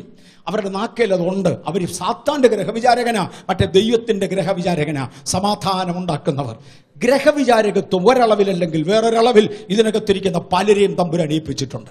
ആരെങ്കിലും അത് ഏറ്റു കിട്ടാത്തവരുണ്ടെങ്കിൽ ആളുകളെ വിളിച്ചു കൂട്ടുവാൻ, ഓർഗനൈസ് ചെയ്യുവാൻ, കാര്യങ്ങൾ ചെയ്യുവാൻ, ഓരോന്ന് ചെയ്യുവാൻ ഗ്രഹവിചാരകത്വം, വോളിയം കൺട്രോൾ ചെയ്യുവാൻ, മൈക്ക് അഡ്ജസ്റ്റ് ചെയ്യുവാൻ, ഇതിനകത്തെ കസേരകൾ അറേഞ്ച് ചെയ്യുവാൻ ദൈവത്തിങ്കിൽ നിന്ന് ലഭിക്കുന്ന ജ്ഞാനം, ലോകത്തിൽ നിന്ന് ലഭിക്കുന്ന ജ്ഞാനത്തെക്കാൾ ഉപരിയായി കാര്യങ്ങൾ ചെയ്യുവാൻ ദൈവത്തിങ്കിൽ നിന്ന് പ്രാപിച്ചവരുണ്ട് ഗ്രഹവിചാരകന്മാർ. അവരെക്കുറിച്ച് തമ്പുരാൻ ആഗ്രഹിക്കുന്നത് അവർ വിശ്വസ്തരായിരിക്കണം. ഇന്ന് പകൽ ഗ്രഹവിചാരകത്വം ഏറ്റെടുത്തിരിക്കുന്ന ദൈവത്തിന്റെ പൈതലെ, രോഗിക്ക് വേണ്ടി പ്രാർത്ഥിക്കുവാൻ നിങ്ങളുടെ മേലൊരു അധികാരമുണ്ട് എന്ന് നിങ്ങൾക്ക് മനസ്സിലാകുന്നുവെങ്കിൽ നിങ്ങൾ വിശ്വസ്തരായിരിക്കണം. അവർ വിശ്വസ്തരായിരിക്കണം ദൈവിക ഗ്രഹവിചാരകത്വത്തിൽ. ഞാൻ പലപ്പോഴും എൻ്റെ ഫോൺ ഓഫ് ചെയ്യണമെന്ന് ഓർക്കും. 1 മിനിറ്റ് ഓഫ് ചെയ്യുന്നതിന് മുമ്പേ അല്ലേ ഓഫ് ചെയ്ത് കഴിയുമ്പം കുറ്റബോധം ഉണ്ടാകും. ഈ നേരത്താണ് ആർക്കെങ്കിലും അത്യാവശ്യം വന്നതെങ്കിൽ. ഗ്രഹവിചാരകത്വത്തിന് വേണ്ടി വെച്ചിരിക്കുന്ന ഫോണാണ്, ആളുകൾ മിസ്യൂസ് ചെയ്യും. അതുകൊണ്ടാണ്. എന്നാലും ഒരു പ്രയാസം. ഈ സമയത്ത് എന്തെങ്കിലും ഒരു എമർജൻസി എവിടെയെങ്കിലും ഉണ്ടായാൽ എന്നെ ഒരാൾ അന്വേഷിച്ചാൽ കിട്ടേണ്ടി വരത്തില്ലേ? ഗ്രഹവിചാരകന്മാരെ കുറിച്ച് ദൈവം ആഗ്രഹിക്കുന്നത് അവർ വിശ്വസ്തരായിരിക്കണം. ഞാൻ ഒരു പ്രാവശ്യം കൂടി ആഴത്തിലോട്ട് ഇറങ്ങട്ടെ. എന്തുകൊണ്ടായിരിക്കും ഈ ഭാഗത്തുനിന്ന് മാറാതെ ഇവിടെ തന്നെ ഈ ആഴ്ച കൂടെ നിൽക്കുവാൻ ദൈവാത്മാവിനോട് ആവശ്യപ്പെടുന്നത്? നമ്മിൽ ചിലർക്ക് വരാനുള്ള പ്രതിഫലം വരുവാൻ നമ്മുടെ ഗ്രഹവിചാരകത്വത്തിലെ വിശ്വസ്തത നാം സൂക്ഷിച്ചേ മതിയാകും. ഞാൻ ഗ്രഹവിചാരകത്തിലെ വിശ്വസ്തത എന്ന കാര്യത്തിൽ രണ്ടാമതൊരു കാര്യം കൂടെ ഓർപ്പിക്കട്ടെ. ഞാൻ ഇന്നിവിടെ വന്നിരുന്ന ശേഷം ഞാൻ ഓർക്കുകയായിരുന്നു, കേരളത്തിൽ ഞങ്ങൾ സ്കൂളിൽ പഠിച്ച കാലത്ത് വേലുത്തമ്പി ദളവ എന്ന് പറഞ്ഞാൽ എന്നെ അന്നുപോലും എനിക്കറിയാൻ വയ്യ. ഏതോ രാഷ്ട്രീയ ഭരണ നേതാവായിരുന്നു എന്ന് മാത്രം അറിയാം. Something like A king or something ആയിരുന്നു എന്ന് മാത്രം അറിയാം. അദ്ദേഹത്തിൻ്റെ കാലത്ത് കേരളത്തിൽ ടാക്സേഷൻ വന്നു, അല്ലെങ്കിൽ അന്നത്തെ തിരുവിതാംകൂറിൽ ടാക്സേഷൻ ഉണ്ടായി. അന്ന് ടാക്സ് കൊടുക്കുന്നത് എന്തുവാണ്? എത്ര പറ നെല്ല് കൊയ്തെടുക്കാനുണ്ട്, ഇവൻ്റെ തെങ്ങേന്ന് എത്ര തേങ്ങ കിട്ടും, ഇതിനെ ആസ്പദിച്ചാണ് ടാക്സേഷൻ എടുക്കുന്നത്. അതിനുവേണ്ടി ഓഫീസേഴ്സിനെ അദ്ദേഹം ദേശം മുഴുവൻ അയച്ചു. എല്ലായിടത്തും ഓഫീസേഴ്സ് പോയി വസ്തുക്കൾ കണ്ട് അവിടെ എന്ത് വിളവുണ്ട് എന്ന് റിപ്പോർട്ട് ചെയ്യണം. അദ്ദേഹത്തിൻ്റെ സ്വന്തം അമ്മയ്ക്കും അപ്പനുമായി, വേലുത്തമ്പി ദളവയുടെ അമ്മയ്ക്കും അപ്പനുമായി ഉണ്ടായിരുന്ന വസ്തുവിൽ ഇതുപോലെ കണക്കെഴുതാൻ വേണ്ടി കണക്കെഴുത്തുകാരൻ കയറി ചെന്നു. വേലുത്തമ്പി ദളവയുടെ അമ്മ അദ്ദേഹത്തെ സ്വാധീനിച്ചേച്ച് പറഞ്ഞു, 300 തേങ്ങ കിട്ടുന്ന ഈ തേങ്ങയെന്ന് 10 നീ എഴുതാവും, കാര്യം വലിയൊരു എമൗണ്ട് ടാക്സ് കൊടുക്കണ്ട. അദ്ദേഹം അത് സമ്മതിക്കുകയും, അമ്മയല്ലേ പറഞ്ഞത്, മനസാക്ഷിയിൽ പോറലുണ്ടെങ്കിലും 300 തേങ്ങ കിട്ടുന്ന തെങ്ങിൽ 10 തേങ്ങയേ ഉള്ളൂ എന്ന് എഴുതി വെക്കുകയും ടാക്സിൽ നിന്ന് അവരെ ഒഴിവാക്കുകയും ചെയ്തു. വേലുത്തമ്പി ദളവ താൻ ഒത്തിരി നീതിമാനായിരുന്നെന്നാണ് ആ ചരിത്രം പഠിപ്പിക്കുന്നത്. മാന്യനും നീതിമാനുമായിരുന്നതിനാൽ തന്നോട് ചേർന്ന് കിടക്കുന്നവരുടെ വസ്തുവകകളുടെ അസസ്മെന്റ് ശരിയാണോ എന്ന് നോക്കേണ്ടതിന് വേണ്ടി എടുത്തു വന്നപ്പോൾ തനിക്കറിയാം 300 തേങ്ങ കിട്ടുന്ന തെങ്ങ് 3 എഴുതി വെച്ചിരിക്കുന്നു. കണക്കെഴുത്ത് പിള്ള എഞ്ഞ് വിളിച്ചു വരാൻ പറഞ്ഞു. നീ ആ തെങ്ങ് കണ്ടു, എത്ര കിട്ടും? മിണ്ടുകയില്ല. പറയടാ, അല്ലാതെ അമ്മ പറഞ്ഞിങ്ങനെ ചെയ്യാൻ. അമ്മ പറഞ്ഞിട്ടാണോ നീ ഇങ്ങനെ എഴുതിയത്? അതെ. പക്ഷേ എൻ്റെ കയ്യിൽ തരുന്ന റിപ്പോർട്ട്, എൻ്റെ കയ്യിൽ എത്തിക്കേണ്ട റിപ്പോർട്ട്, തെറ്റായി എഴുതിയ വിരലുകൾ ഇനി നിനക്ക് പാടില്ല. അമ്മയെ കൂടെ വിളിച്ച് അമ്മയുടെ മുമ്പിൽ വെച്ച് കൈയുടെ 4 വിരൽ മുറിപ്പിച്ചു. അമ്മയല്ലേ റോങ് കണക്കെഴുതിപ്പിച്ചത്. അതുകൊണ്ട് അമ്മ കണ്ട് സന്തോഷിക്കേ. പക്ഷേ എൻ്റെ മുമ്പിൽ വരുന്ന റിപ്പോർട്ട് കറക്റ്റ് ആയിരിക്കണം. ലോകപ്രകാരം മാന്യത പുലർത്തുന്ന ഒരു മനുഷ്യന് നീതിമാനാണെങ്കിൽ ഇന്ന് ദൈവസന്നിധിയിൽ വരുന്ന ദൈവത്തിൻ്റെ പൈതലെ നാം ഗ്രഹവിചാരകന്മാരാ. ഗ്രഹവിചാരകന്മാരിൽ അവൻ അന്വേഷിക്കുന്നതോ അവർ വിശ്വസ്തരായിരിക്കണം. ഇന്ന് പകൽ നമുക്ക് നമ്മുടെ സ്വന്തം ജീവിതത്തെ ശോധന ചെയ്യാൻ, കർത്താവേ, കഴിഞ്ഞ ദിവസങ്ങൾ ഞാൻ മറക്കുന്നു, കഴിഞ്ഞ ദിവസങ്ങൾ ക്ഷമിച്ചു തരണം. എവിടെയെങ്കിലും എൻ്റെ ജീവിതത്തിൽ അവിശ്വസ്തത ഉണ്ടെങ്കിൽ ഞാൻ പറയുന്ന വാക്കുകൾ, ഞാൻ പറയുന്നത് സത്യത്തോടുകൂടെ ആയിരിക്കാൻ ഞാൻ ദൈവിക ഗ്രഹവിചാരകനാ കർത്താവേ, എനിക്കതിനുള്ള മാന്യത തരണമേ എന്ന് നമുക്ക് ദൈവത്തോടൊന്ന് സംസാരിക്കാം. ദൈവിക മാന്യതയിൽ കണക്ക് തീർക്കുന്ന ഗ്രഹവിചാരകന്മാരിൽ നിന്ന് പ്രതീക്ഷിക്കുന്നതോ അവർ വിശ്വസ്തരായിരിക്കണം. 2, താലന്തുകൾ ഏറ്റെടുത്തവരുടെ കണക്ക് തൊടാം. എബ്രായ ലേഖനം 13:17. ഇച്ചിരിയുടെ മേളിലത്തെ ലെവലിലേക്ക് പോയി തിരിച്ചു വരാം. എബ്രായ ലേഖനം 13:17. നിങ്ങളെ നടത്തുന്നവരെ അനുസരിച്ച് കീഴടങ്ങിയിരിപ്പിൻ. അവർ കണക്ക് ബോധിപ്പിക്കേണ്ടവരാകയാൽ നിങ്ങളുടെ ആത്മാക്കൾക്ക് വേണ്ടി ജാഗരിച്ചിരിക്കുന്നു. ഞാനത് ആദ്യം എടുക്കാനുള്ള കാരണം വിശദീകരിക്കേണ്ട എന്ന് കണ്ടുകൊണ്ട് മാത്രമാണ്. നിങ്ങളെ നടത്തുന്നവരെ ഓർത്ത് അവർക്ക് കീഴടങ്ങിയിരിപ്പീൻ. അവർ ആത്മാക്കൾക്ക് വേണ്ടി കണക്ക് ബോധിപ്പിക്കേണ്ടവരാ. ഞാൻ എൻ്റെ കാര്യം വിടട്ടെ. ഞാൻ എന്നെ തന്നെ ദൈവസന്നിധിയിൽ സമർപ്പിച്ചുകൊണ്ട് ഇതിനകത്തിരിക്കുന്ന ഏരിയ ലീഡേഴ്സിനോട് ഞാൻ സംസാരിക്കട്ടെ. ഇതിനകത്തിരിക്കുന്ന ചെറിയ ചെറിയ ഗ്രൂപ്പുകളെ കൊണ്ട് നടക്കുന്നവരോട് ഞാൻ സംസാരിക്കട്ടെ. ഇതിനകത്തെ സൺഡേ സ്കൂൾ ടീച്ചേഴ്സിനോടും ചർച്ചിന്റെ എൽഡേഴ്സിനോടും സംസാരിക്കട്ടെ. നമ്മുടെ ഗ്രഹവിചാരകത്വത്തിൽ ദൈവം ചിലരെ തന്നിട്ടില്ലേ? ദൈവം ചില വ്യക്തിത്വങ്ങളെ നമുക്ക് വേണ്ടി തന്നിട്ടില്ലേ? സാധാരണ എല്ലാവരോടും ഞാൻ ഒന്നുകൂടെ ഓർപ്പിക്കട്ടെ, നിങ്ങളെ നടത്തുന്നവരെ ഓർത്ത് കീഴ്പ്പെട്ടിരിക്കുക. കാര്യം അവർ നിങ്ങളുടെ ആത്മാക്കൾക്ക് വേണ്ടി കണക്ക് ബോധിപ്പിക്കേണ്ടവരാ.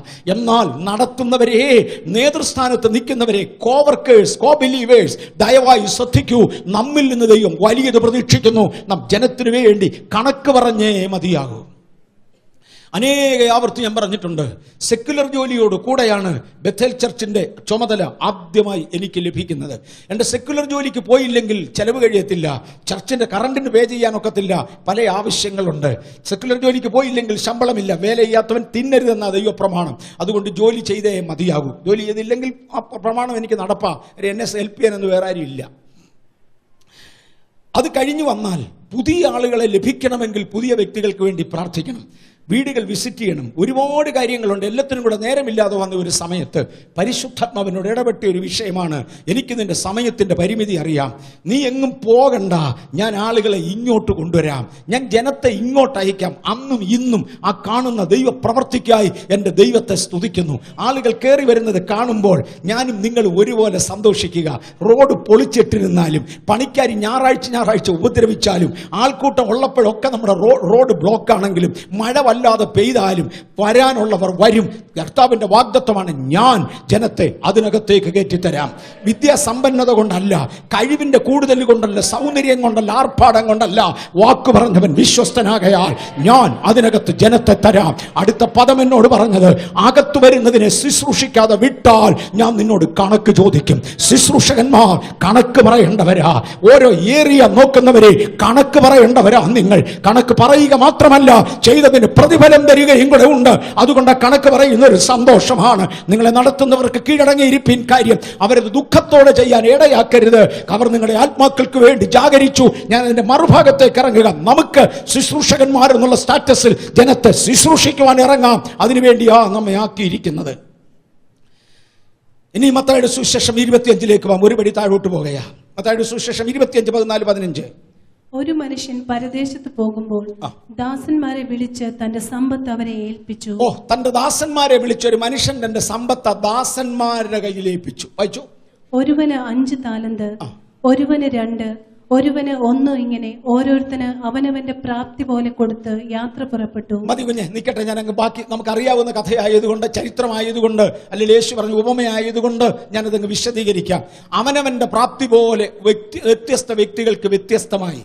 വേറൊരാളിനെ ഏൽപ്പിച്ചതല്ല എന്നെ ഏൽപ്പിച്ചത്, എന്നെ ഏൽപ്പിച്ചതല്ല നിങ്ങളിൽ ഒരാളിനെ ഏൽപ്പിച്ചത്. എൻ്റെ പ്രാപ്തി എത്രയുമെന്ന് അറിയാവുന്ന ദൈവം അത്രയും എൻ്റെ കയ്യിൽ തന്നു. ബെന്നിഹിനെ ഏൽപ്പിച്ചതല്ല എന്നെ ഏൽപ്പിച്ചത്. ബില്ലിഗ്രഹാമിനെ ഏൽപ്പിച്ചത് കൊണ്ടു നടക്കാൻ എനിക്ക് കഴിയുകയില്ല, വേറൊരാളിൻ്റെ അത് കൊണ്ടു നടക്കാൻ എനിക്കൊക്കത്തില്ല. എൻ്റെ പ്രാപ്തി അറിയാവുന്ന ദൈവം എൻ്റെ പ്രാപ്തിക്കൊത്തവണ്ണം എൻ്റെ കയ്യിൽ പകുത്തു തന്നു. ഒരു കൈയുടെ 5 വിരലുകൾക്ക് വ്യത്യസ്ത വലിപ്പമാ, 5 വ്യത്യസ്ത വ്യക്തികൾക്ക് വ്യത്യസ്ത കഴിവാ. അവനവൻ്റെ പ്രാപ്തി അറിയാവുന്നവൻ പ്രാപ്തിക്കൊത്തവണ്ണം പകുത്തു കൊടുത്തു. പക്ഷെ ഒരു കാര്യം മറക്കരുത്, യജമാനൻ തന്റെ സ്വത്ത് തന്റെ ദാസന്മാരെ ഏൽപ്പിച്ചു. ഇന്ന് ഇതിനകത്തിരിക്കുന്ന ദൈവമക്കൾ നിസ്സാരരല്ല. സ്വർഗത്തിന്റെ നിധി, ദൈവത്തിൻ്റെതായ വക കൈകാര്യം ചെയ്യുവാൻ നമ്മുടെ കയ്യിൽ ദൈവം തന്നതാകയാൽ ഇന്ന് പകൽ നമ്മുടെ കയ്യിൽ ദൈവം തന്ന ദൈവിക സ്വത്ത്, ദൈവിക സമ്പത്ത്, ദൈവിക നിധി നമ്മുടെ കയ്യിലുണ്ട്. മറക്കരുത്, നമ്മുടെ കയ്യിലുണ്ട്, മറക്കരുത്. തന്റെ സമ്പത്ത് അവർക്ക് പകുത്തു കൊടുത്തു. എൻ്റെ വീതം എൻ്റെ കയ്യിൽ തന്നിട്ടുണ്ട്. സമ്പത്ത് എൻ്റെ അല്ല, ദൈവത്തിൻ്റെയാ. അവനവൻ്റേതെന്ന് കണ്ട് പെരുമാറരുത്. ഇത് ദൈവം നമ്മെ ഏൽപ്പിച്ചതാണെന്ന് മറക്കരുത്. ദൈവം ഏൽപ്പിച്ച ദൈവത്തിൻ്റെ സമ്പത്ത് നമ്മുടെ ട്രസ്റ്റിലേക്ക് തന്നിരിക്കുകയാണ്, നമ്മുടെ കൈകളിലേക്ക് ദൈവം ഏൽപ്പിച്ചിരിക്കുകയാണ്. അവരോട് പറഞ്ഞ് ഞാൻ വരുവോളം വ്യാപാരം ചെയ്യണം. തലമുറ 1, തലമുറ 2, തലമുറ 4, തലമുറ 5, ഓരോ തലമുറകൾ വർക്ക് ചെയ്യുക. തലമുറ 200, തലമുറ 300, തലമുറ 400 അവരിന്നും വർക്ക് ചെയ്തുകൊണ്ടിരിക്കുക. എന്നുവരെ ഞാൻ വരുവോളം അവനവന്റെ തലമുറയിൽ അവനവനെ ഏൽപ്പിച്ച താലന്തുമായി, അവനവനെ ഏൽപ്പിച്ച ദൈവിക സമ്പത്തുമായി ചെയ്യാവുന്നത് ചെയ്ത ശേഷം വിശ്രമത്തിന് വേണ്ടി വിളിക്കുമ്പോൾ പോകുവാൻ നാം തയ്യാറാ. സമ്പത്തവരെ ഏൽപ്പിച്ച് ഞാൻ വരുവോളം വ്യാപാരം ചെയ്യണം. യജമാനൻ മടങ്ങി വന്നപ്പോൾ ഓരോരുത്തരെ വിളിച്ചു. 10 താലന്ത് ലഭിച്ചവൻ വന്ന് വെച്ച് പറഞ്ഞു എനിക്ക് 10 ലഭിച്ചു. ആ ഭാഗം ശ്രദ്ധിച്ചോണം. ഞാനിവിടെ 2 സിമിലറായ 2 വേദഭാഗങ്ങളുണ്ട്. ഒന്ന് വിശുദ്ധ മത്തായിലും മറ്റേത് ലൂക്കോസിലുമാണ്. അതുകൊണ്ട് 2ലും 2 ടൈപ്പിലാണ് എഴുതിയിരിക്കുന്നത്, പറഞ്ഞിരിക്കുന്നത്. ഞാൻ 2 എന്ന് തൊടുന്നുണ്ട്. മത്തായി എന്നാണ് ഇപ്പൊ തൊട്ടുകൊണ്ടിരിക്കുന്നത്. അവനവന്റെ പ്രാപ്തിക്കും കഴിവിനും ഒത്തവണ്ണം ലഭിച്ചു. എനിക്ക് ലഭിച്ചതുകൊണ്ട് അതിന് ഒത്തവണ്ണം വർക്ക് ചെയ്തു. 10 താലന്ത് ലഭിച്ചവൻ 10 റാത്തൽ ലഭിച്ചവൻ 10 റാത്തലൂടെ നേടി. അവനോട് പറഞ്ഞു നിന്റെ യജമാനന്റെ സന്തോഷത്തിലേക്ക് പ്രവേശിക്ക്. 2 5 താലന്ത് ലഭിച്ചവൻ 5 കൂടെ നേടി. നിന്റെ യജമാനന്റെ സന്തോഷത്തിലേക്ക് പ്രവേശിക്ക്. എത്രയും ആ സന്തോഷമെന്ന് അവിടെ പറയുന്നില്ല. ഒറ്റത്താലന്തുകാരൻ ഒന്നും ചെയ്യാതെ വന്നവനെ ശിക്ഷിച്ചു. അത് 2 കോമണ. 2ാമത്തെ സ്ഥലത്ത് പറഞ്ഞു ഒരുത്തന് 10 താലന്ത് ലഭിച്ചു. തന്റെ മുതൽ പകുത്തു കൊടുത്തു. എല്ലാവർക്കും തുല്യമായി പകുത്തു കൊടുത്തു. ഒരുത്തൻ 10 നേടി, വേറൊരുത്തൻ 5 നേടി, വേറൊരുത്തൻ 2 നേടി. ഒരേ സ്റ്റാറ്റസിൽ വിദ്യാഭ്യാസമുള്ളവർ, ഒരേ സ്റ്റാറ്റസിൽ കഴിവുള്ളവർ, ഒരേ ദേശത്ത് ദൈവം കൊണ്ട് നിർത്തിയവർ, ഒരേ തരത്തിൽപ്പെടുന്നവർ, ദൈവത്തിങ്കിൽ നിന്ന് ഒരുപോലെ വാങ്ങിയവർ, വ്യത്യസ്ത റിസൾട്ട് കൊണ്ടുവരുന്നവന് വ്യത്യസ്ത പദവികൾ കൊടുത്ത് മാനിക്കും. ഒരുപോലെ പകുത്തു കൊടുത്ത ഇടത്ത് ഞാൻ പറഞ്ഞു 2 സ്ഥലമുണ്ട്. ഒരിടത്ത് 10 റാത്തലും 5 റാത്തലും 2 റാത്തലും 1 റാത്തലും കൊടുത്തു. അവർക്ക് കഴിവിനനുസരിച്ച് പകുത്തു കൊടുത്തു. വേറൊരിടത്ത് തുല്യമായി പകുത്തു കൊടുത്തു. തുല്യമായി പകുത്തു കൊടുത്ത ഇടത്ത് വ്യത്യസ്ത ലാഭമുണ്ടാക്കിയവനെ ഉന്നതവും താഴ്ന്നതുമായ നിലവാരങ്ങളിലേക്ക് മാറ്റി. തുല്യമായി പകുത്തു കൊടുത്ത ഇടത്ത് 10 നേടിയവനെ 10 പട്ടണത്തിന് അധിപനാക്കി. 2 ആശയങ്ങളാണ് യേശു പറഞ്ഞത്. നമ്മിൽ പലർക്കും തുല്യതയുണ്ട്, വേറെ ചിലർക്ക് കഴിവിനൊത്തവണ്ണം ഏറ്റക്കുറച്ചിലുണ്ട്. നീതിയോടെ വിധിക്കുന്നവൻ, ആ പദത്തിനായി സ്തോത്രം, നമ്മൾ ആ പദത്തിലേക്ക് കയറി എന്ന് വരും. നീതിയോടെ കാര്യം തീർക്കുന്നവൻ, യോഗ്യമായി കാര്യം തീർക്കാത്തവൻ, തന്റെ കണ്ണിന് കണ്ടതുപോലെ നോക്കാതെ സത്യത്തിനൊത്തവണ്ണം പോകുന്ന വലിയവനായ ന്യായാധിപൻ നമുക്ക് പ്രതിഫലം പകുത്തു തരുമ്പോൾ നാം വാങ്ങുന്നത് രാജാധിരാജാവും ദൈവവുമായ ആ നിത്യദൈവത്തിന്റെ കരങ്ങളിൽ നിന്നാകയാൽ എന്റെ ദൈവത്തെ സ്തുതിക്കയാ.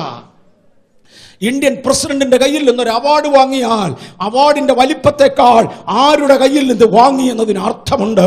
ഇതിനകത്തിരിക്കുന്ന ദൈവപൈതലേ, ആരെക്കാളും വലിയവനായവൻ, സകല നാമത്തിനും മീതെ നാമമുള്ളവൻ, സർവശക്തനായവൻ, ദൈവങ്ങളുടെ ദൈവമായവൻ, ദൈവാധിദൈവവും രാജാക്കന്മാരുടെ രാജാവായവൻ, രാജാധിരാജാവും കർത്താധികർത്താവും കർത്താക്കന്മാരുടെ കർത്താവായവൻ താൻ ഇറങ്ങി വന്ന് ഈ മണ്ണിൽ നിന്ന് നിർമ്മിക്കപ്പെട്ട നമ്മുടെ ഉള്ളിൽ വസിക്കുന്ന ദൈവത്തെ പ്രസാദിപ്പിച്ച ആ ആത്മമനുഷ്യനെ മാനിക്കുവാൻ, വാടാത്ത കിരീടമണിയിക്കുവാൻ, പ്രതിഫലം തരുവാൻ ഇറങ്ങി വരും.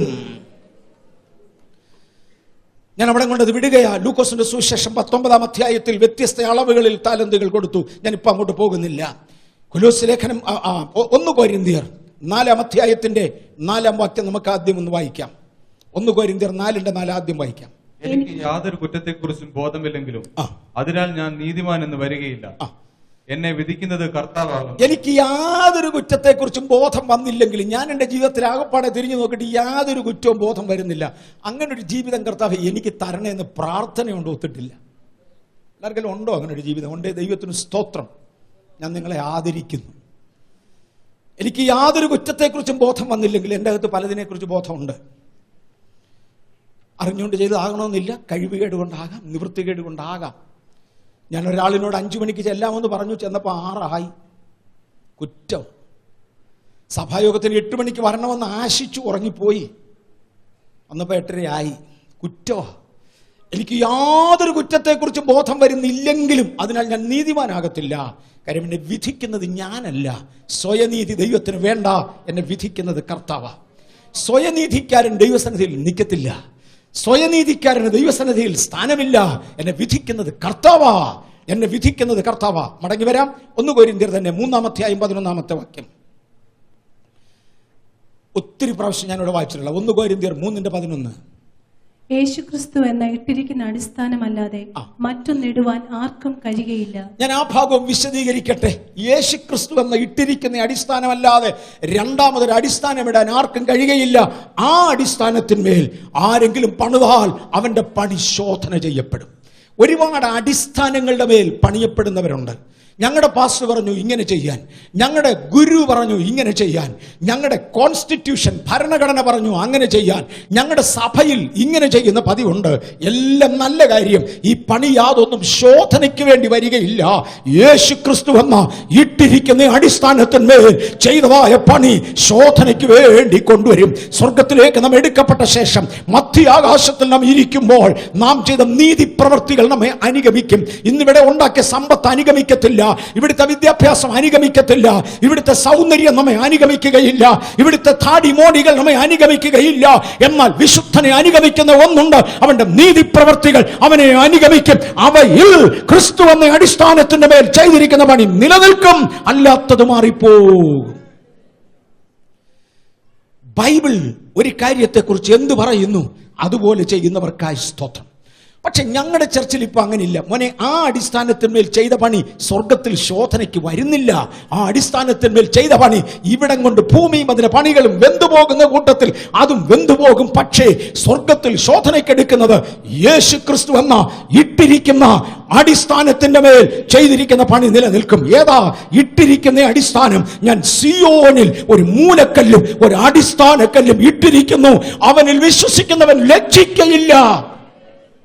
ഓ ഗോഡ്, ഇന്ന് പകൽ സിയോനിൽ ഇടപെട്ട തിരുവചനത്തിൽ രേഖകൾ കാണിച്ചിരിക്കുന്ന ആ അടിസ്ഥാനത്തിന്മേൽ അടിസ്ഥാനമിട്ടവർക്കായി സ്തോത്രം. ഞാൻ സിയോനിൽ ഒരു രാജാവിനെ വായിച്ചു. വീട് പണിയുന്നവരായ നിങ്ങൾ തള്ളിക്കളഞ്ഞിട്ട് കോണിന്റെ മൂലക്കല്ലായി തീർന്നവൻ ഇവൻ തന്നെ, യേശു ക്രിസ്തു എന്ന ഇട്ടിരിക്കുന്ന അടിസ്ഥാനം. അപ്പസ്തോലന്മാരും പ്രവാചകന്മാരും എന്ന തിരുവചനത്തിൽ കാണുന്ന ഇട്ടിരിക്കുന്ന അടിസ്ഥാനം, ഈ അടിസ്ഥാനത്തിന്മേൽ പണിത പണി ദൈവസന്നിധിയിൽ ശോധനയ്ക്ക് വേണ്ടി വരും. അത് നിങ്ങളുടെ കാര്യമാണ്, അതൊക്കെ പണ്ടത്തെ കാര്യമാണ്. ആ കാലമൊക്കെ പോയി മോനെ. ഈ കാലത്ത് പണിത പണി സ്വർഗത്തിലോട്ട് വരത്തില്ല. ശോധനയ്ക്ക് ഈ അടിസ്ഥാനത്തിന്മേൽ ചെയ്തത് നിലനിൽക്കും. ബഥേലിൽ സഭയുടെ വളർച്ച ആരംഭിച്ച സമയം, മേ ബി ഒരു 35-40 പേര് നമുക്കായ സമയം, പരിശുദ്ധാത്മാവിനോട് ഇടപെട്ട ഒരാലോചന. ആ ദിവസങ്ങളിൽ എന്തും വേണ്ടും ഉപവസിക്കുവാനും പ്രാർത്ഥിക്കുവാനും കർത്താവേ എന്ത് വേണമെന്ന് ചോദിക്കുവാനും ദൈവസന്നിധിയിൽ ഇരുന്നത് എനിക്ക് ഓർമ്മയുണ്ട്. നിരൂപകന്മാർ വട്ടം എഴുതിയപ്പോൾ, ചുറ്റും പറഞ്ഞ ആളുകൾ അപവാദവുമായി നടന്നപ്പോൾ, തവ എന്ത് വേണമെന്ന് ദൈവത്തോട് ചോദിച്ചപ്പോൾ പരിശുദ്ധാത്മാവ് പറഞ്ഞ ചില വാചകങ്ങൾ എനിക്ക് ഓർമ്മയുണ്ട്. എൻ്റെ വചനം എന്തിനെക്കുറിച്ച് ഏറെ പറയുന്നു, നീ അതിനെക്കുറിച്ച് ഏറെ പറയണം. എൻ്റെ വചനം എന്തിനെക്കുറിച്ച് കുറച്ച് പറഞ്ഞിരിക്കുന്നു, നീ അതിനെക്കുറിച്ച് കുറച്ച് പറയണം. എൻ്റെ വചനം എന്തിനെക്കുറിച്ച് യേസ് എന്ന് പറഞ്ഞു, നീ അതിനെക്കുറിച്ച് യേസ് എന്ന് പറയണം. എൻ്റെ വചനം എന്തിനെക്കുറിച്ച് നോ എന്ന് പറയുന്നു, നീ അതിനെക്കുറിച്ച് നോ എന്ന് പറയണം. Praise the Lord.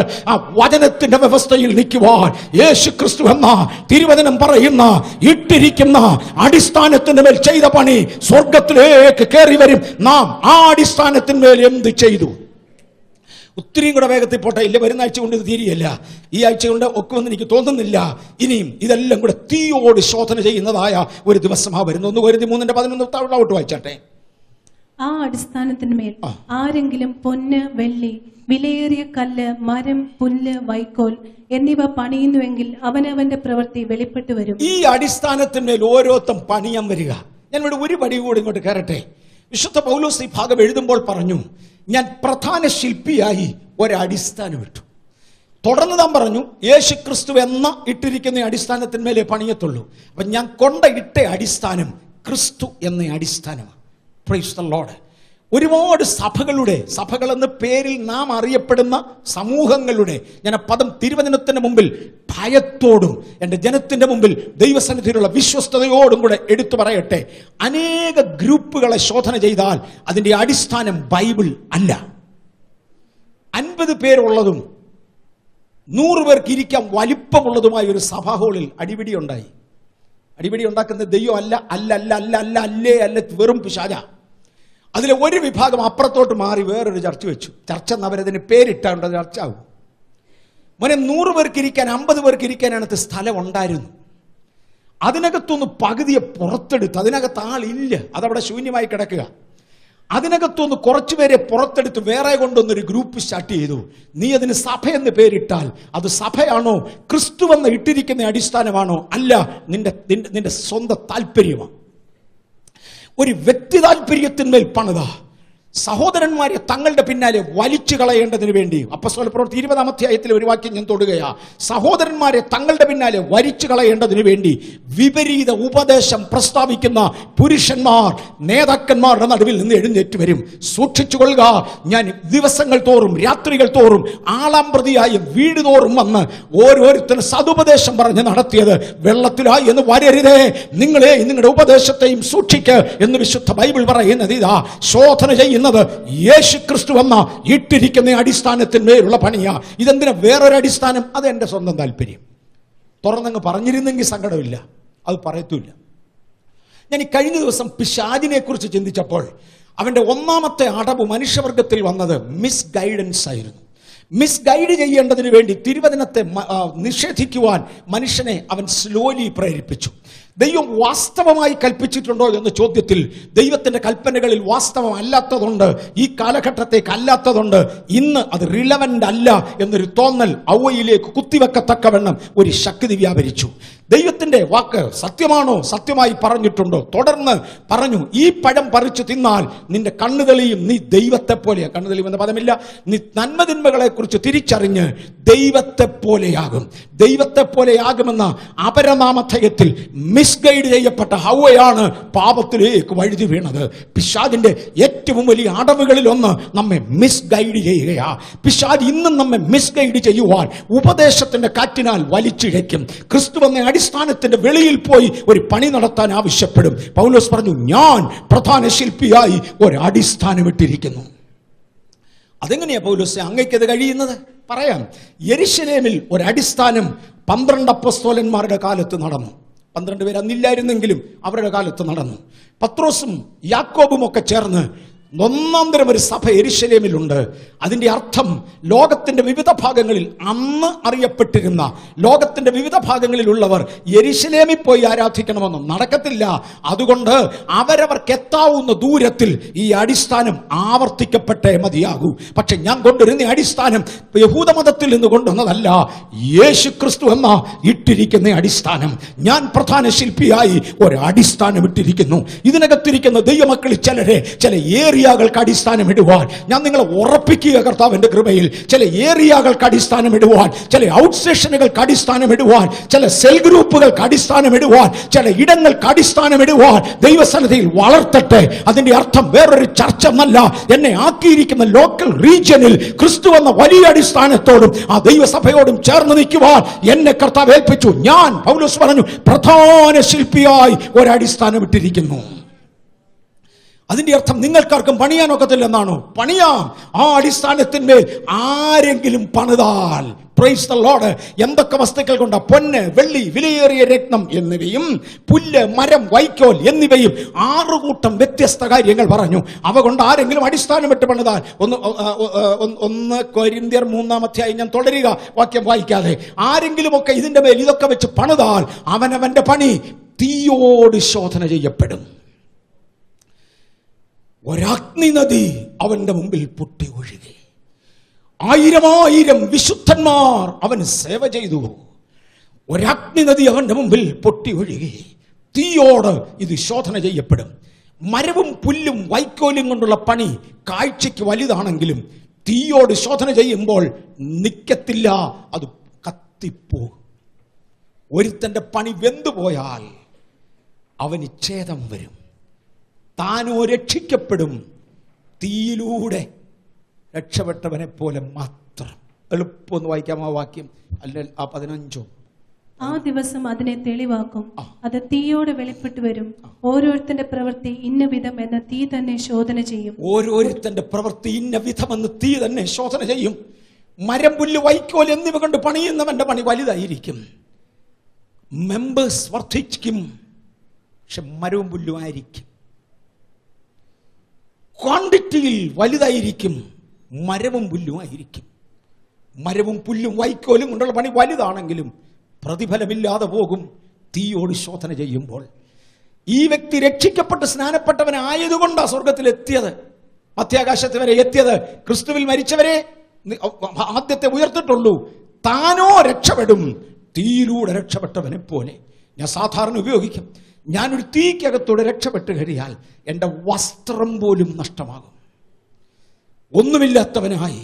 ഇതും കൂടെ കണ്ടുകൊണ്ടല്ലേ ദാനിയേൽ പ്രവാചകനോട് പറഞ്ഞത്, ചിലർ നിത്യലജ്ജയ്ക്കായി എഴുന്നേൽക്കും. ആള് മധ്യാകാശത്തിലെത്തി, ആള് നിത്യതയിൽ കാണും. ദൈവസന്നിധിയിൽ കാഴ്ചവെക്കുവാൻ യാതൊന്നും ബാലൻസ് ഇല്ല. ചിലർ നിത്യലജ്ജയ്ക്ക് വേണ്ടി എഴുന്നേറ്റ് വരും. സഭകൾ തമ്മിലുള്ള മല്ലടികൾ എടുത്തു പറയാൻ ദുഃഖമുണ്ട്, സങ്കടമുണ്ട്. അറിയേണ്ടവർ തിരിച്ചറിയട്ടെ. 200 മെമ്പേഴ്സ് ഉള്ള ഒരു ചർച്ചിനെ 4 പേർ ചേർന്ന് അടിച്ച് 4 ആക്കിയാൽ 100 അങ്ങ് തെറ്റിപ്പോകും. മിച്ചം വരുന്ന 100 പേർ 25 വീതം 4 സ്ഥലത്ത് നിൽക്കും. ഒറ്റ ആത്മാവ് പോലും രക്ഷിക്കപ്പെട്ടതല്ല, വിലക്കെടുത്തപ്പെട്ട ആത്മാക്കളാണ്. പണ്ട് നമ്മുടെ ചർച്ചിൽ മേ ബി ഒരു 20 വർഷങ്ങൾക്ക് മുമ്പേ ഒരു സ്കിറ്റ് യുവാക്കൾ അവതരിപ്പിച്ചപ്പോൾ ചില പദങ്ങൾ വന്നത് എനിക്ക് ഓർമ്മയുണ്ട്. സുനിലും ഓർക്കും. മീൻ പിടിക്കാൻ കർത്താവ് ചിലരെ ആക്കി. മീൻ കച്ചവടത്തിന് ഒരുപാട് പേരുണ്ട്. മീൻ പിടിക്കാൻ യേശു ശിഷ്യന്മാരെ ആക്കി. മീൻ കച്ചവടക്കാർ ഒരുപാട് പേരുണ്ട്. ഞാൻ നിങ്ങളെ മനുഷ്യരെ പിടിക്കുന്നവരാക്കും, മനുഷ്യരെ വാണിഭമാക്കുന്നവർ പലരുണ്ട്. ഞാൻ തിരുവചന പദങ്ങൾ കോട്ട് ചെയ്യുകയാണ്. ഇന്ന് ഇതിനകത്തിരിക്കുന്നത് ദൈവവൈതലേ, മറ്റൊരുത്തൻ്റെ അധ്വാന ഫലത്തിൽ കൈയിടാതെ എൻ്റെ സ്വന്തം അടിസ്ഥാനത്തിന്മേൽ പണിതുവെന്ന് വരുവാൻ ചിലരെ കർത്താവിങ്കിലേക്ക് നടത്തുവാൻ നമ്മിൽ ചിലർക്കൊന്ന് തയ്യാറാകാം. ഇത് കഴിയുമോ? കഴിയും ദൈവവൈതലേ, കഴിയും. നിങ്ങൾ ഗ്രഹവിചാരകന്മാരാ, നാം ഗ്രഹവിചാരകന്മാരാ. നമുക്ക് ചിലരെ കൂടെ കർത്താവിങ്കിലേക്ക് നടത്താം. മറ്റൊരുത്തൻ്റെ അടിസ്ഥാനത്തിന്മേൽ പണിയാതെ സ്വന്തം അടിസ്ഥാനത്തിന്മേൽ പണി. കിട്ടുന്നവനെ അതിലേയും ഇതിലേയും പറഞ്ഞു വിടാതെ നമുക്കൊരു അടിസ്ഥാനം ഉള്ളതിനായി ഞാൻ ദൈവത്തെ സ്തുതിക്കുന്നു. പലയിടങ്ങളിലും ഒരു അടിസ്ഥാനമില്ലാത്തതിനാൽ കിട്ടുന്നവർ എങ്ങോട്ടെങ്കിലും ഒക്കെ പറഞ്ഞു വിടാറുണ്ട്. എന്നാൽ അങ്ങനെയല്ല. ബേഥേലിന് ദൈവകൃപയാൽ ഒരു അടിസ്ഥാനം ഉള്ളതിനാൽ ഈ അടിസ്ഥാനത്തിന്മേൽ പണിയുവാൻ ചിലരെ കൂടെ ചിലതുകൂടെ കൊണ്ടുവരുവാൻ സ്വർഗത്തിലെ ദൈവം നമുക്ക് കൃപ തരട്ടെ. എനിക്ക് തോന്നുന്നു ഞാൻ ഈ പറയുന്ന ആശയങ്ങൾ അകത്തേക്ക് ഇറങ്ങുന്നുണ്ട്. ഒരു കർത്താവ് അതിന് പ്രതിഫലം തരും. നമുക്കൊരു അടിസ്ഥാനത്തിന്മേൽ പണിയാം. അത് തീയോട് ശോധന ചെയ്യും. കൊലോസ്യ ലേഖനം 3:24 ദയവായി വായിക്കണേ. കൊലോസ്യർ 3:24. പ്രതിഫലം കർത്താവ് തരും എന്നറിഞ്ഞ് കർത്താവായ ക്രിസ്തുവിനെ സേവിപ്പിൻ. അവകാശം എന്ന എന്തുവാ ഒരു വാക്യം വായിച്ച എന്നാ പ്രതിഫലം? അവകാശം എന്ന പ്രതിഫലം കർത്താവ് തരും എന്നറിഞ്ഞ് കർത്താവായ ക്രിസ്തുവിനെ സേവിപ്പിൻ. ഓ ഗോഡ്, ഒരു കർത്താവിന്റെ ദാസൻ ഒരിക്കൽ ഉപയോഗിച്ച ഒരു ഒരു ഉദാഹരണം ഞാൻ ഇങ്ങനെ പറയാം. എനിക്ക് എൻ്റെ വീട്ടിൽ 4-5 പിള്ളേരുണ്ടെന്നിരിക്കട്ടെ. എൻ്റെ കാര്യം അല്ലെന്ന് ആദ്യം ഓർത്തോണം. അദ്ദേഹം പറഞ്ഞതാ, എനിക്ക് എൻ്റെ വീട്ടിൽ 4-5 പിള്ളേരുണ്ടെന്നിരിക്കട്ടെ. ഇവന്മാരൊന്നും ശരിക്കും നേരത്തിന് ഉണരത്തുമില്ല, ജോലി ചെയ്യത്തുമില്ല. അതുകൊണ്ട് ഞാൻ ഇവരെ വളരെ ശകാരിക്കും. വീട്ടിൽ ജോലിക്ക് വേണ്ടി വരുന്ന ജോലിക്കാർ കറക്റ്റ് സമയത്തിന് എഴുന്നേക്കും, പറയുന്ന ജോലി എല്ലാം ചെയ്യും. ഇവന്മാരെ പോലെ മടിയന്മാരല്ല, ഉറക്കപ്രിയരല്ല, അവരെല്ലാം കറക്റ്റായിട്ട് ചെയ്യും. അതുകൊണ്ട് എന്നും ഈ പിള്ളേരെ കുറ്റം പറയും. പിള്ളേരോട് ഒരു നോക്കടാ, ഇവിടെ വന്ന് ജോലി ചെയ്യുന്ന ഇന്നരെ കണ്ടു, അവർ എത്ര യോഗ്യമായി ജോലി ചെയ്യുന്നുണ്ടെന്ന് കണ്ടു. ഞാൻ അവർക്ക് കൂലി കൊടുക്കും. ഈ പിള്ളേരെല്ലാം വളർന്ന് കൂലിക്കാരനങ്ങും വയസ്സുമായി. അപ്പച്ചൻ മരിക്കുന്നതിന് മുമ്പേ ഒരു ദിവസം ആ പഴയ കൂലിക്കാരെ വിളിച്ചേച്ച് അവരോട് വരുന്നുണ്ട്, ഈ കയറൊന്ന് പിടിക്കടാ, ഇവിടെ മുതലൊരു 45 അടി അങ്ങോട്ട് അളക്ക്, പിന്നെ അവിടെ നിന്നൊരു 45 അടി അതിൻ്റെ അപ്പുറത്തോട്ട് അളക്ക്, ഒന്ന് മാർക്ക് ചെയ്യ്. എന്തിനാ? ആ വസ്തു പൗത്ത് പിള്ളേർക്ക് കൊടുക്കാൻ, 5 ആയിട്ട് പൗക്കാനാ. അപ്പൊ എൻ്റെ പങ്ക് അടാ, അത് നിനക്ക് അന്നെന്നുള്ള കൂലി അന്നു തന്ന. അവകാശമെന്ന പ്രതിഫലം മക്കൾക്കുള്ളതാ. കൂലിക്കാരൻ വളരെ നല്ലവനായിരുന്നു, ജോലി ചെയ്തു, നിനക്ക് അതിൻ്റെ കൂലിയും കിട്ടി. അവകാശമെന്ന പ്രതിഫലം മക്കൾക്കുള്ളതാ. നമുക്ക് തമ്പുരാൻ മാറ്റിവെച്ചിരിക്കുന്നത് അവകാശമെന്ന പ്രതിഫലം. Are you getting it? അവകാശമെന്ന പ്രതിഫലം കർത്താവ് തരും. വായിച്ചു. അവകാശമെന്ന പ്രതിഫലം കർത്താവ് തരും എന്നറിഞ്ഞ് കർത്താവെ ക്രിസ്തുവിനെ സേവിപ്പീൻ. ക്രിസ്തുവിനെ സേവിക്ക്, ക്രിസ്തുവിനെ സേവിക്ക്. പുസ്തകത്തിൽ ഇങ്ങനെ എഴുതിയിരിക്കുന്നത് കൊണ്ട് ഞാനിപ്പോൾ എന്നെ കാണിക്കാനാ, വേറെ നോക്കത്തില്ലല്ലോ എന്ന് പറഞ്ഞ് ചെയ്യാനല്ല. സേവിക്കുക, സേവിക്കുക. ആ പദം വലുതാ. നമുക്ക് കർത്താവിനെ സേവിക്കാം. നാം ദൈവത്തെ സേവിക്കുന്നവരാ. പക്ഷേ അവകാശം എന്ന പ്രതിഫലത്തെക്കുറിച്ച് ഒന്ന് മനസ്സിലാകണമെങ്കിൽ 18-ാം വാക്യം മുതൽ 25 വരെ വായിച്ചാൽ പറ്റുള്ളൂ. ടക്കെന്നങ്ങ് വായിച്ചു പോകാം. ഒന്ന് വായിച്ചേ 18, 18. ഭാര്യമാരെ നിങ്ങളുടെ ഭർത്താക്കന്മാർക്ക് കർത്താവിൽ ഉചിതമാകുമെണ്ണം കീഴടങ്ങുവിൻ. എവിടെയാ, ഏത് കോണ്ടസ്റ്റിലാണ് ഇത് പറഞ്ഞിരിക്കുന്നതെന്ന് പറയുമ്പോൾ ഒത്തിരിയും കൂടെ ഗൗരവത്തിൽ നമുക്കിതിന്റെ അകത്തോട്ടങ്ങ് ഇറങ്ങാം. അതുകൊണ്ടാണ് ആദ്യമേ അഡ്രസ് ചെയ്ത ഭാര്യമാരെ നിങ്ങളുടെ ഭർത്താക്കന്മാർക്ക് കർത്താവിൽ ഉചിതമാകുമെണ്ണം കീഴടങ്ങുവിൻ. ഭർത്താക്കന്മാരെ നിൽക്കട്ടെ. അങ്ങനെ കീഴടങ്ങുമ്പോൾ ഞാൻ കേട്ടിട്ടുണ്ട് എത്രയോ പേര് പറയുന്നത്, എന്നെ അങ്ങ് വെറുതെ ഇൽട്രീറ്റ് ചെയ്യുകയാണ്, എനിക്കങ്ങ് സഹിച്ചങ്ങ് മടുത്തു, എനിക്കിനി ഈ ജീവിതം വേണ്ട, എന്നെ കൊണ്ട് ഇത് ഒക്കത്തില്ല, കാര്യം എന്നെ അങ്ങ് ഇൽട്രീറ്റ് ചെയ്യുക. ഭാര്യമാരെ, നിങ്ങൾ സഹിച്ച് കീഴടങ്ങ്, അവകാശമെന്ന പ്രതിഫലം കർത്താവ് തരും. ഇവിടെ എനിക്ക് 1 രൂപ തരത്തില്ല ഭർത്താവ്, 5 രൂപ എനിക്ക് കിട്ടത്തില്ല, എൻ്റെ എല്ലാം ഭർത്താവ് വാങ്ങിച്ചുകൊണ്ട് പോവുകയാണ്. ഞാൻ എന്തിനീ ജീവിതം ചെയ്യുന്നു? എൻ്റെ കർത്താവിനൊന്ന് പറയാനുണ്ട്, ഒരു ദൈവ പൈതലാകയാൽ, ഞാൻ കർത്താവിനെ സേവിക്കുകയാകയാൽ എനിക്കിതിനൊരു പ്രതിഫലമുണ്ട്. ഈ വീട്ടിൽ കിട്ടിയില്ലെങ്കിൽ, ഞാനൊരു ചർച്ചിലല്ലേ നിൽക്കുന്നത്, ഞാൻ ദൈവമക്കളോടല്ലേ സംസാരിക്കുന്നത്, ഇതിനകത്തെ എല്ലാ ഘടകങ്ങളും ദൈവികമല്ലേ, അതുകൊണ്ട് ഇതിനകത്ത് ഇറങ്ങിയേ മതിയാകൂ. ഭാര്യമാരെ, അവകാശമെന്ന പ്രതിഫലം കർത്താവ് തരുന്നതാകയാൽ കർത്താവിന് ഉചിതമാമണ്ണം നിൽപ്പീൻ. 2 ഭർത്താക്കന്മാർ വായിച്ചു. ഭർത്താക്കന്മാരെ നിങ്ങളുടെ ഭാര്യമാരെ സ്നേഹിപ്പീൻ, അവരോട് കയ്പായിരിക്കും വരുത്. കയ്പ് കാണിക്കുന്നവർ പലരും ഉണ്ട്. ഞാൻ സഹിച്ചു മടുത്തു, എന്നെ കൊണ്ട് ഒക്കുകയിൽ, എന്തിനീ ജീവിതം എന്ന് പറയുന്ന ഭർത്താക്കന്മാർ ഭാര്യമാരുടെ എണ്ണത്തിൽ തുല്യമായിട്ടുണ്ട്. ഭർത്താക്കന്മാരെ, പ്രതിഫലം തരുന്ന ഒരുത്തനുണ്ട്. നിങ്ങൾ ദൈവ കുടുംബത്തിന്റെ അംഗങ്ങളാകയാൽ ദൈവിക മാന്യത സൂക്ഷിക്കുന്നതിനാൽ അവകാശമെന്ന പ്രതിഫലം കർത്താവ് തരുമെന്ന് നിങ്ങൾ മറക്കരുത്. താവട്ടെ. മക്കളെ, നിങ്ങളുടെ അമ്മയപ്പന്മാരെ സകലത്തിലും അനുസരിപ്പീൻ. ചില വീടുകളിൽ അപ്പന്മാരോ അമ്മമാരോ ഒക്കെ വരുമ്പോൾ കുഞ്ഞുങ്ങളുടെ വിറയിലും ഭയവും പറഞ്ഞു കേട്ടിട്ടുണ്ട്. കേറി വരുന്നത് ഒരു ക്രൂരനാ, കടുവ പോലെ ഒരുത്തനാ, പുലി പോലെ ഒരുത്തിയ. ഇതിന്റെ മുമ്പിൽ നിൽക്കുന്നത് പ്രയാസമാ. കിട്ടുന്നത് എടുത്ത് തല്ലും, കണ്ടത് അശുദ്ധ വാചകങ്ങൾ എല്ലാം ഉപയോഗിക്കും, അയോഗ്യമായ പദങ്ങൾ പറയും. ഭയന്ന് നിൽക്കുന്ന കുഞ്ഞുങ്ങളുണ്ട്. നിങ്ങൾ ദൈവഭക്തരെങ്കിൽ, നിങ്ങൾ ദൈവത്തെ സേവിക്കുന്നവരെങ്കിൽ, എന്റെ തമ്പുരാൻ പറഞ്ഞു, കുഞ്ഞുങ്ങളെ, ഇവിടെ ഒന്നുമില്ലെന്ന് നിങ്ങൾക്ക് തോന്നിയേക്കാം, അവകാശമെന്ന പ്രതിഫലം കർത്താവ് തരുമെന്ന് അറിഞ്ഞുകൊണ്ട് ഈ പറയുന്നത് ഒരു കോണ്ടസ്റ്റിൽ, അതേ കോണ്ടസ്റ്റിൽ മനസ്സിലാക്കിയേ മതിയാകൂ. ഭാര്യമാരെ, ഭർത്താക്കന്മാരെ, കുഞ്ഞുങ്ങളെ, താവട്ടെ. ഇത് കർത്താവിന്റെ ശിഷ്യന്മാരിൽ കണ്ടാൽ പ്രസാദകരമല്ലോ. അയ്യോ, എന്റെ പൊന്നെ, ഉപദേശമാരി കണ്ടാലും പ്രസാദമായെന്ന് ഞങ്ങളങ്ങ് കണ്ടാൽ. എൻ്റെ ഭാര്യയും മക്കളും ഒക്കെ ഉള്ള സാഹചര്യത്തിൽ ധൈര്യമായിട്ട് പറയാൻ കർത്താവ് കൃപ തന്നതിന് സ്തോത്രം. ഇത് ശുശ്രൂഷകന്മാരിൽ കണ്ടാൽ ബാക്കിയുള്ളതിനെ നമുക്ക് ഗൈഡ് ചെയ്യാം. പ്രസാദകരമായിരുന്നു. താവട്ടെ. പിതാക്കന്മാരെ, നിങ്ങളുടെ മക്കൾ അധൈര്യപ്പെടാതിരിക്കേണ്ടതിന്. ഒരു പുരുഷൻ ഭർത്താവ് മാത്രമല്ല, മോനുമാ, പിന്നെ പിതാവുമാ. പിതാക്കന്മാരെ, നിങ്ങളുടെ മക്കൾ അധൈര്യപ്പെടാതിരിക്കേണ്ടതിന് അവരെ കോപിപ്പിക്കരുത്. നിങ്ങളങ്ങ് ഒത്തിരി കടിച്ച് അനുഭവിച്ചേ പറ്റൂ. ഈ വീട് ശരിയാകുകയില്ല, ഈ പിള്ളേർ ശരിയല്ല, എൻ്റെ ജീവിതം പോയി, ശരിയാ. സ്വയം കടിച്ചമർത്തുക. അവകാശമെന്ന പ്രതിഫലം കർത്താവ് തരും. നമ്മുടെ അകത്തെ ഇത് തൊടുന്നില്ലേ? നമ്മളെ തൊടാനല്ലേ പൊത്തം എഴുതി വെച്ചിരിക്കുന്നേ. അവകാശമെന്ന പ്രതിഫലം കർത്താവ് തരും. പിന്നെ എന്റെ കമ്പനിയുടെ ബോസ് ഒരു ദുഷ്ടനായ മനുഷ്യൻ. ഇവൻ എന്നെ ഇരുത്തുകളെ, ഞാൻ ഇവനിട്ട് 2 കൊടുക്കും. അല്ല, ഈ കമ്പനി ഞാൻ പൊളിച്ചാൽ ഞാൻ ഇവിടുന്ന് പോകത്തുള്ളൂ. ചർച്ച് പൊളിച്ചേ പോകത്തുള്ളൂ എന്ന് പറഞ്ഞാൽ എത്ര യജമാന്മാരാ. ഇത് ഞാൻ പൊളിച്ചേ പോകൂ. ദാസന്മാരെ, ജഡപ്രകാരമുള്ള നിങ്ങളുടെ യജമാനന്മാർക്ക് കീഴടങ്ങ്. അവകാശമെന്ന പ്രതിഫലം കർത്താവ്, ഇതിനൊക്കെ സ്വർഗത്തിൽ പ്രതിഫലമോ? അതെ, ഇതിനൊക്കെ സ്വർഗത്തിൽ പ്രതിഫലം. ഇത് മുഴുവൻ കണ്ടുവച്ചാൽ നിങ്ങളെ ഇങ്ങോട്ടാക്കിയത്. നിങ്ങൾക്കിവിടെ കളിക്കുവാനുള്ള ഒരു വലിയ സ്റ്റേജ് ഉണ്ട്. നിങ്ങൾക്ക് വേണ്ടി ദൈവം നിയമിച്ച ഒരു സമയപരിധിയുണ്ട്. ഈ സമയപരിധിക്കുള്ളിൽ ആത്മാർത്ഥതയോടെ ദൈവത്തെ സേവിച്ചുകൊണ്ട് നിൽക്കുന്ന ദൈവ പൈതലേ, അവകാശമെന്ന പ്രതിഫലം കർത്താവ് തരും എന്നറിഞ്ഞുകൊണ്ട്. താവോട്ട് വായിച്ചേ. മനുഷ്യരെ പ്രസാദിക്കുന്നവരെ പോലെ ദൃഷ്ടിസേവകളാലല്ല.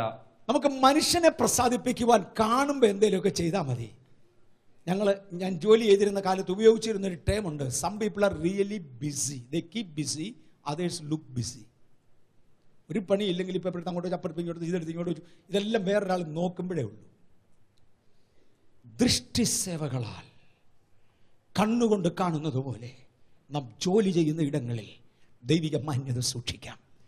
അവകാശമെന്ന പ്രതിഫലം കർത്താവ് തരും. നമുക്ക് ദൈവത്തെ ഒന്ന് പ്രസാദിപ്പിക്കാം.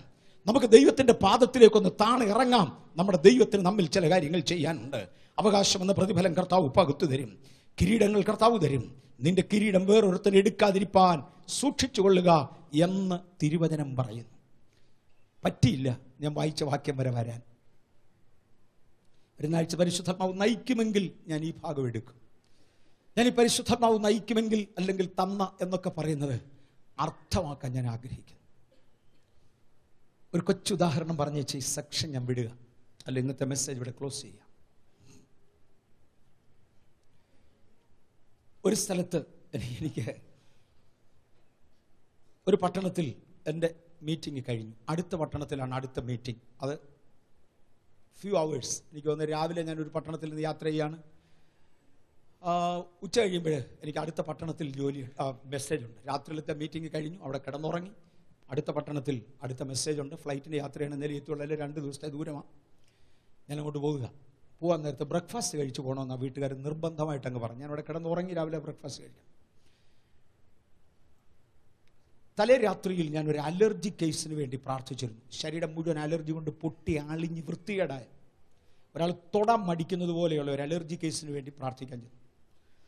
ദൈവാത്മാവ് എന്നോട് പറഞ്ഞു, അതൊരു അശുദ്ധ ശക്തിയാണ്. ഈ അലർജിയുടെ ആത്മാവ്, അലർജി രോഗമല്ലത്, ഒരു അശുദ്ധ ശക്തിയാണ് എന്ന് പറഞ്ഞു.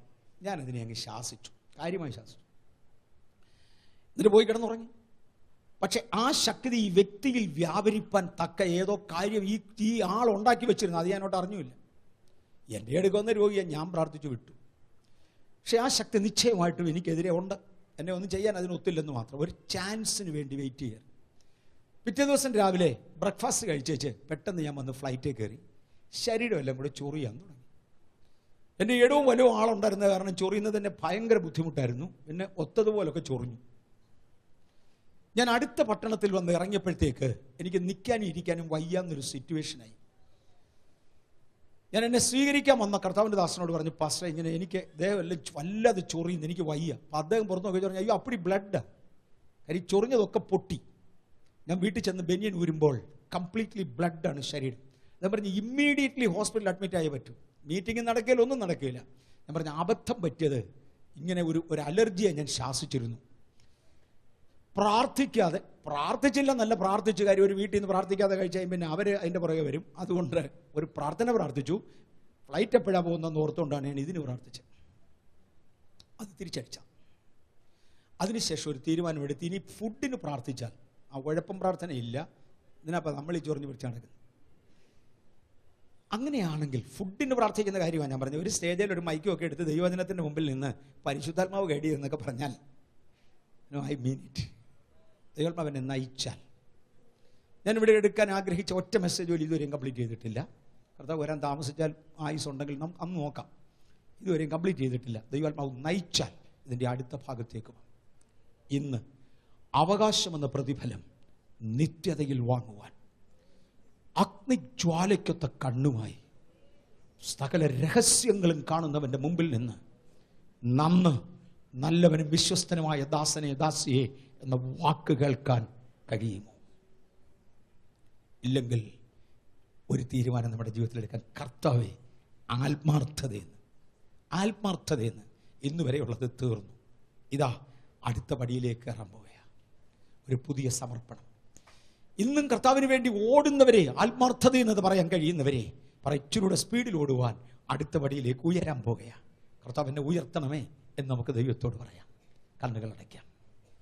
കർത്താവേ, മധ്യാകാശത്തിലെ വരവിൽ വിശുദ്ധന്മാരുടെ ന്യായവിധിയിൽ എണ്ണിത്തീരാത്തൊരു പുരുഷാരം, കുറച്ചു മണിയൊന്നുമല്ല സ്വർഗത്തിലെത്തുന്നത്, എണ്ണിത്തീരാത്ത ഒരു പുരുഷാരം, ഒരു മനുഷ്യർക്കും എണ്ണിത്തീരാത്തൊരു പുരുഷാരം ദൈവസന്നിധിയിൽ ഒരുമിച്ച് വന്ന് നിൽക്കുമ്പോൾ നിത്യനായ ദൈവത്തിൻ്റെ പാദത്തിൽ വന്ന് നിൽപ്പാൻ എനിക്കും കൃപ തരണമേ.